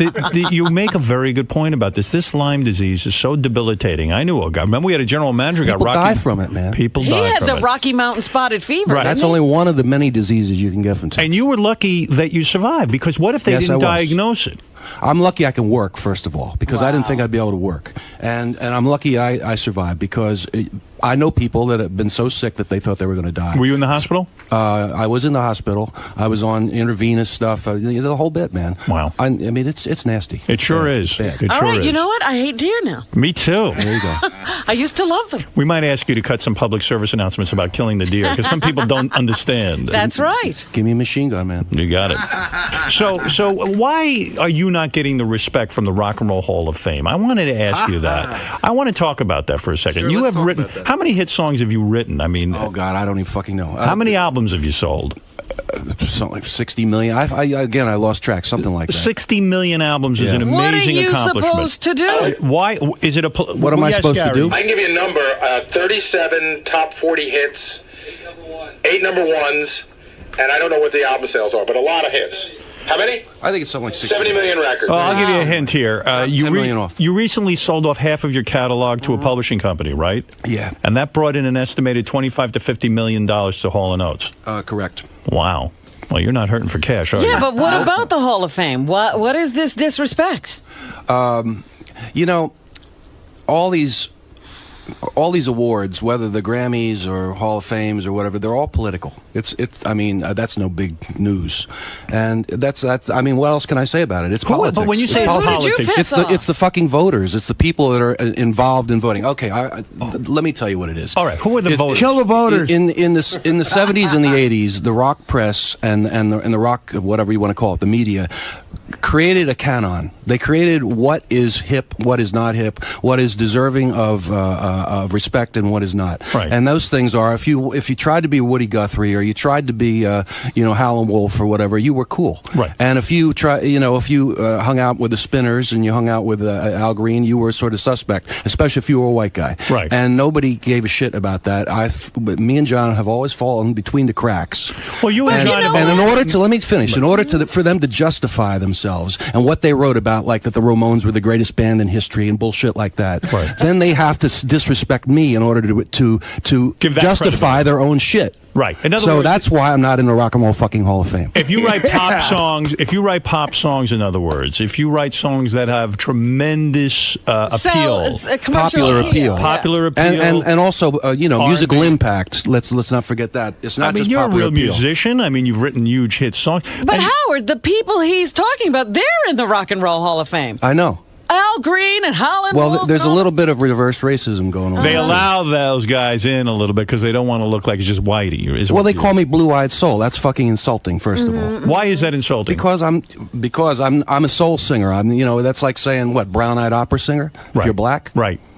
Fuck that. So you're bitter about it? Yeah, I I'm bitter swear to about God, that. I never knew he was such an angry guy. I love him. I am bitter about it. I'm bitter about it. But I don't blame you. In other words, I think it's funny in radio that I am not. There's something called the Radio Hall of Fame. It's a bullshit thing, and I don't really care about it. But how can you have a Radio Hall of Fame and not have me in it? Not have you anywhere near They don't it. even mention my name. Who's bigger than me? Let's kill some deer. Basically nobody. Yeah, kill some deer. Who are the fucking voters? All I know is when you said you just got $25 to $50 million, T-Bone's eyes were almost rolled back into his head. You could keep the Hall of Fame. The Spinners ain't got that. That's right. What are you doing with all this money that you're getting? Wasted on building houses. Are you building a lot of homes? Yeah, I restore colonial houses. That's your thing? Yeah. Well, who are you going to sell them to now? Who am I going to sell them to? Yeah, I have to figure out who I'm. Yeah, I'm in the midst of finishing one big one right now. Yeah. They'll be foreigners. Yeah, there'll be somebody to buy that. That's for sure. People that like colonial houses. So the Rock and Roll Hall of Fame, the Grammys have ignored you as well. That's right. That's crazy. shocking. I It's didn't all know they part of the never- same package of Why prejudice. is everyone against you? I told you why. Because it justifies their past. But do you think You're things depressing have me. changed to a certain extent with the validation of Justin Timberlake? And Of course. No, Eminem we're talking about the past. We're talking Right. about actually our generation, right? Of rock writers. The new generation, yeah. they respect the shit out of Hall & Oates. There's something and, all weird the going new on. bands love us. But Hall & so Oates- we've transcended the generational thing. But Hall & Oates never was the type of band that's got up on stage and did dances to their songs and all that. You That guys were wasn't the serious point. musicians. Well, I want to ask you a question. You guys were serious musicians. Nowadays, you mentioned Justin Timberlake. It seems like Justin Timberlake's got to get up on stage and dance and jump through hoops. It's almost like a carnival. I think the video is what caused that to happen. Videos ruin music? Video ruin music. Why? Because people, if it's a fight between the eye and the ear, the eye always wins. Right. So the eye became more important than the ear. You have to be good looking now. You have to wear the right clothes. Yeah. You have to have the whole image and all of that. And you have to be able to dance. Yeah, basically. Is it sick in you? Is the music industry dead? Yes. Is it because of the economics of it that people aren't buying CDs and records It's anymore? because the record companies shot themselves in the foot. It's because they ate themselves. Where did they go wrong? How could they have predicted that the technology would change and people wouldn't buy CDs? I don't think it was just the technology. They went wrong in so many ways. Well, how many- They give backed me- the wrong horses in a lot of ways. They ruined their own music. They backed video. It was bean counters over art. When John and I started out, we were Atlantic Records. They gave us. They said, okay, go make a record. And by the way, here's a Reef Martin to help you. That doesn't happen anymore. It's like you do what we tell you to do, and if you don't do it, or if we get tired of you, then you're gone. There's no artistic freedom, is what you're saying. None. Really? Not in major labels. This is very depressing. It is, but if you're in Blue Note Records or Rounder Records, or do what I did early on and form your own record company, then you have freedom. I was going to say, do you like this movement now where like bands like Radiohead are putting out their own album? Well, I don't like what Radiohead did because they devalued their own music. But I like the idea. I mean, I'm doing this thing live from Daryl's house. I'm starting tomorrow, actually. Yeah, we should mention this now. Yeah. And it's one of the first, certainly the first of its kind of internet concerts. What is live from darylshouse.com? It's a monthly live concert. It's actually not live. I've already done the concert, but it's going to be debuted tomorrow at 8 o'clock, and then shown subsequently in part and in full anytime you want to download it. So when you say you live in this house by yourself now, you're telling me you haven't gotten laid in a couple of months? What do you think I don't have visitors?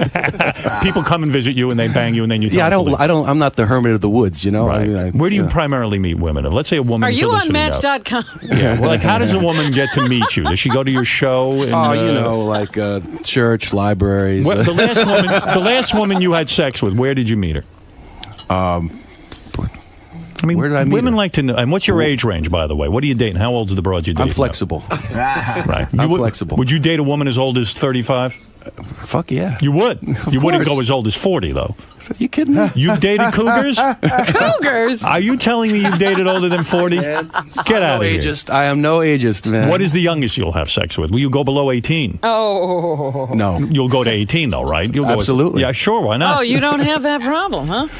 No, I have no problems. So the last woman you met, let's say there are women in my audience listening right now who want to meet a guy like you, successful singer, I mean, good-looking dude. How does a woman go about it? Where did this woman meet you that you had sex with? Yeah, it's hard actually to meet me because you're up in this tick well, infested area. I live in small towns. I travel all the time. I'm nowhere really. I'm everywhere and nowhere. And then when I'm on the road, which is a lot, it's hard to get to me, and not by my design. Well, the last lady who exactly. Where'd you meet this lady? The last one you visited? Probably backstage. Backstage. Yeah, somebody like a meet and greet or something like right, that. And you said, "Hey, you're attractive. How you doing, honey? What's happening? Let's go have a bite to eat." That's the short version. And then you just say, "I'm going to take you back to my tick-infested house, and let's go." There see you go. You can't, let the ticks suck on your body, baby. That's right, man. Me and the ticks are going to get a hold of you. They need to do a meet and greet before the show. They need to buy a VIP package and do a meet and greet. Oh. So basically, it costs you $500 to meet me. I'm the biggest whore in the world, man. I mean, it's impressive. $500, man, no problem. Go ahead. It's available. Now, back in the day, were you one of the bands that got like caught up in drugs and all of that kind of stuff? No, you didn't. You didn't do any pot. I got a weird nervous system. Pot, yeah, sure. I smoke a lot of pot. But I never really used. Like, I didn't do a lot of cocaine or anything like that. So you didn't get caught up in that whole thing. No, not at all. And you basically lived a pretty straight lifestyle, and you were all about the music. Sounds interesting. Well, how? I wouldn't call it a straight lifestyle. Well, let me ask you something. Talk about that. Straight. Didn't people for years think you guys were gay, like you were lovers? Yeah. Well, yeah, because like a lot of people in the early '70s, we were doing that whole glam rock thing. Right, I mean, with did anybody think eyeshadow Gene and all Simmons is gay? Jesus Christ, who knows? Maybe he is. I don't know, man. But yeah, that went down, and then we had some fag from Rolling Stone that. Oh, jeez! How much more are we going to learn today? That decided he was going to out us because he made his bones outing Elton John. So he basically outed us when we weren't out. You've never had sex. You weren't in. And I used that word, by the way, in a very respectful way. You and John never had sex together. You never participated. We had sex together, but not with each other. In the same room, you would have sex with women. Yeah, no problem. Did you ever share a woman? Maybe. I can't remember, to tell you the truth. That's a once.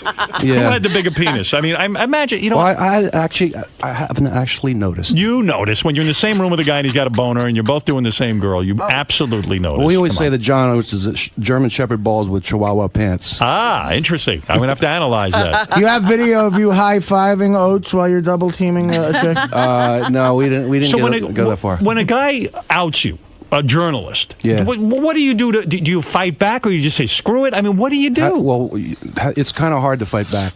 I mean, that's the whole problem with has been or was a problem with me and the media. You can't fight the media. You can't sue. They always have the last word. What are you going to say? You couldn't sue and say, "Hey, listen, you've disparaged me. You've said I'm gay. I'm a straight man." Yeah, that sounds malicious to me. Yeah, it's kind of a weird thing to sue for. I don't know. Yeah, it is because you're almost saying you don't like gay people. Almost. Yeah, exactly. Right. I mean, it's actually. What they did to us is an insult to gay people, really. Right. That's the way I feel. That's right. I have one question, and every guy out there probably wants to know, how do you work through cheating on your wife? Huh? What? You know, you're back to that thing again. No. He cheated on the road, and then he'd go home to Sarah. So what? Sarah can handle it. No, how did she handle Because she's an extraordinary person, that's how. Did she give you license like you're single on the road? It was nothing as simple as license, but people do this all the time, and not just with musicians and people on the road. I think that there's a pact with people that are together a long time, and they allow for each other's personalities to bear fruit. Let me interpret. So did she ever sleep outside of the relationship? I never asked. Oh. What you do is, if you want to have a woman, a good woman like Sarah, and you want to cheat, you write Sarah smile for her, then she shuts up. That's all. Actually, in a way, it works. It's so funny to see you dressed the way you are today and the way you look. I think it's a great look for you. It's very natural, and this is the way you're more comfortable. Well, this is the real me, yeah. When you had to do the glam thing, I mean, not that you had to. That was a long time ago, man. Because you're not really a pretty boy kind of type, but I always thought you were because you always dressed up. Well, I was pretty when I was young, man. But when you perform now, do you dress more like this? Yeah, this is pretty much the way I dress. And when how old were you when you started to realize, man, I can really sing. I like music. Zero. My mom was a singer in a band and a vocal teacher and all that stuff. I mean, at 2-3 years old, I was singing. And when do you realize you want to play guitar and sing? Well, guitar came late. I started piano when I was 5, but I didn't start guitar until I grew up. And when you're a kid and you sing, is it embarrassing in a way? Do people make fun of you? Do the other boys say, what's with you going around singing? What are you, a fruit? Yeah, exactly. Do. Right. Especially when you're like 12. And I was a boy soprano. I was and I was in 7th grade. It's hard to be artistic, isn't it, as a young child? I remember that, I had to sing. Actually, I sang on the Christmas album. I did Oh Holy Night. Yeah. Right? And that's a real boy soprano kind of song. Right. And I did it, and my teachers made me sing this in front of the whole school in 7th grade, and I'm singing the song, and afterward, the cafeteria was no fun, let me tell you. Right, you seem like a guy who can kick ass. You look like a tough guy. Yeah, you look like a tough guy. Right. I've been there. Did you have to fight a lot as a kid because you sang? Yeah. You did? Yeah. You would get into fist fights? Yeah. People, I was, besides singing, I was just an unusual person in my area. Why do you think you were attracted to black musicians more than... I grew up in a racially integrated place. You grow up around Philadelphia, especially in my day. When I grew up, it's very integrated. So there was more Motown there than... It was the sound of Philly. It was the neighborhood stuff, not Motown. It was beyond, before... But I'm saying you get exposed Motown. to Motown and all that other stuff, too. Well, and of course, the like I said, before stuff. Motown. Right. I mean, I do, street corner music and doo-wop music, gospel music, soul music, church music, all that stuff is that's my baby food. Well, you're a cool dude. T-Bone, I love you. I love you, Howard. Yeah. Did you ever actually beat up Oates? Did you ever have to kick his ass? I mean, did you ever have a fist fight something? I'd have a hard time. He was a wrestler. Do you know that? I didn't know that. Yeah. John could kick ass, man. Really? Yeah. So, I mean, mano a mano would be a tough fight. He wrote that song, by the way. Yes. It would be an interesting fight. I got the reach, but he's got the grappling power. Let's go to Sal. Sal, you're on the air in Lodi, New Jersey. Hey now. Hey now. I'll tell you what, when I heard that Daryl was going to be on this morning, I really didn't think much of it, but boy, he turned out to be a real entertaining guest. You didn't think much of me. Fuck you. How with him? This guy's a deer. Yeah. There you go. Hey, that's my new thing. Yeah. Well, I guess you won a new fan just from this interview. Thank you, sir. That's good. All right, thank you. I'll tell you what, let me play a little bit of this song. You know what? The one thing we haven't asked is where the music comes from. Like, when you sit down to write a song, is it easy? Is it hard? Does it take you a long time? Are you one of those guys who say it comes from God? No. You're not came from you, right? Yeah, it came straight from my life. Was your father upset that you became a musician? No, they're both musicians. So they like it? They push me, yeah. And were they thrilled with your success? Did they get to see your success? And still are, yeah. They're still alive. Yeah. And you have a good relationship with them? Yeah, absolutely. Are you a craftsman with the music? Or do you work at it? Or it's not streaming through you, it just doesn't come out? Both. I'm a spontaneous person, but then I've been doing it so long, I'm into the craft of it also. But when I do a vocal, what you hear on the vocals is pretty much what I did first take and things like that. I mean, T-Bone's there all the time. He knows. Right. Especially the end of the song, all the ad-libs and everything. That just comes out of my head. And I want to thank you for coming in today. Thanks it was for having really me, great to have you here. Daryl Hall, everyone. Daryl, what do you think now that you've met Howard and you've been in there, you've mixed it up? I love this, man. I get to say my shit, This is fantastic. It seems like you really wanted to understand what goes into writing a song and your mindset and your upbringing and everything. No, it was good. It was good. This was actually a really cool interview. It's got to be different when you compare it to all the interviews you've done over the years. This has got to be one of the more unique. Yeah, no pussyfooting. No, definitely not. He went right for it with asking about Sarah. And sure. What do you think how do you think she's gonna react to hearing? She'll have mixed reactions, but that's our relationship. Mixed reactions. Got to keep it open and say what you really mean. But that was a really good interview. Thank you. And good luck with your holiday album and the holiday shows and everything. Okay. All right. Thanks.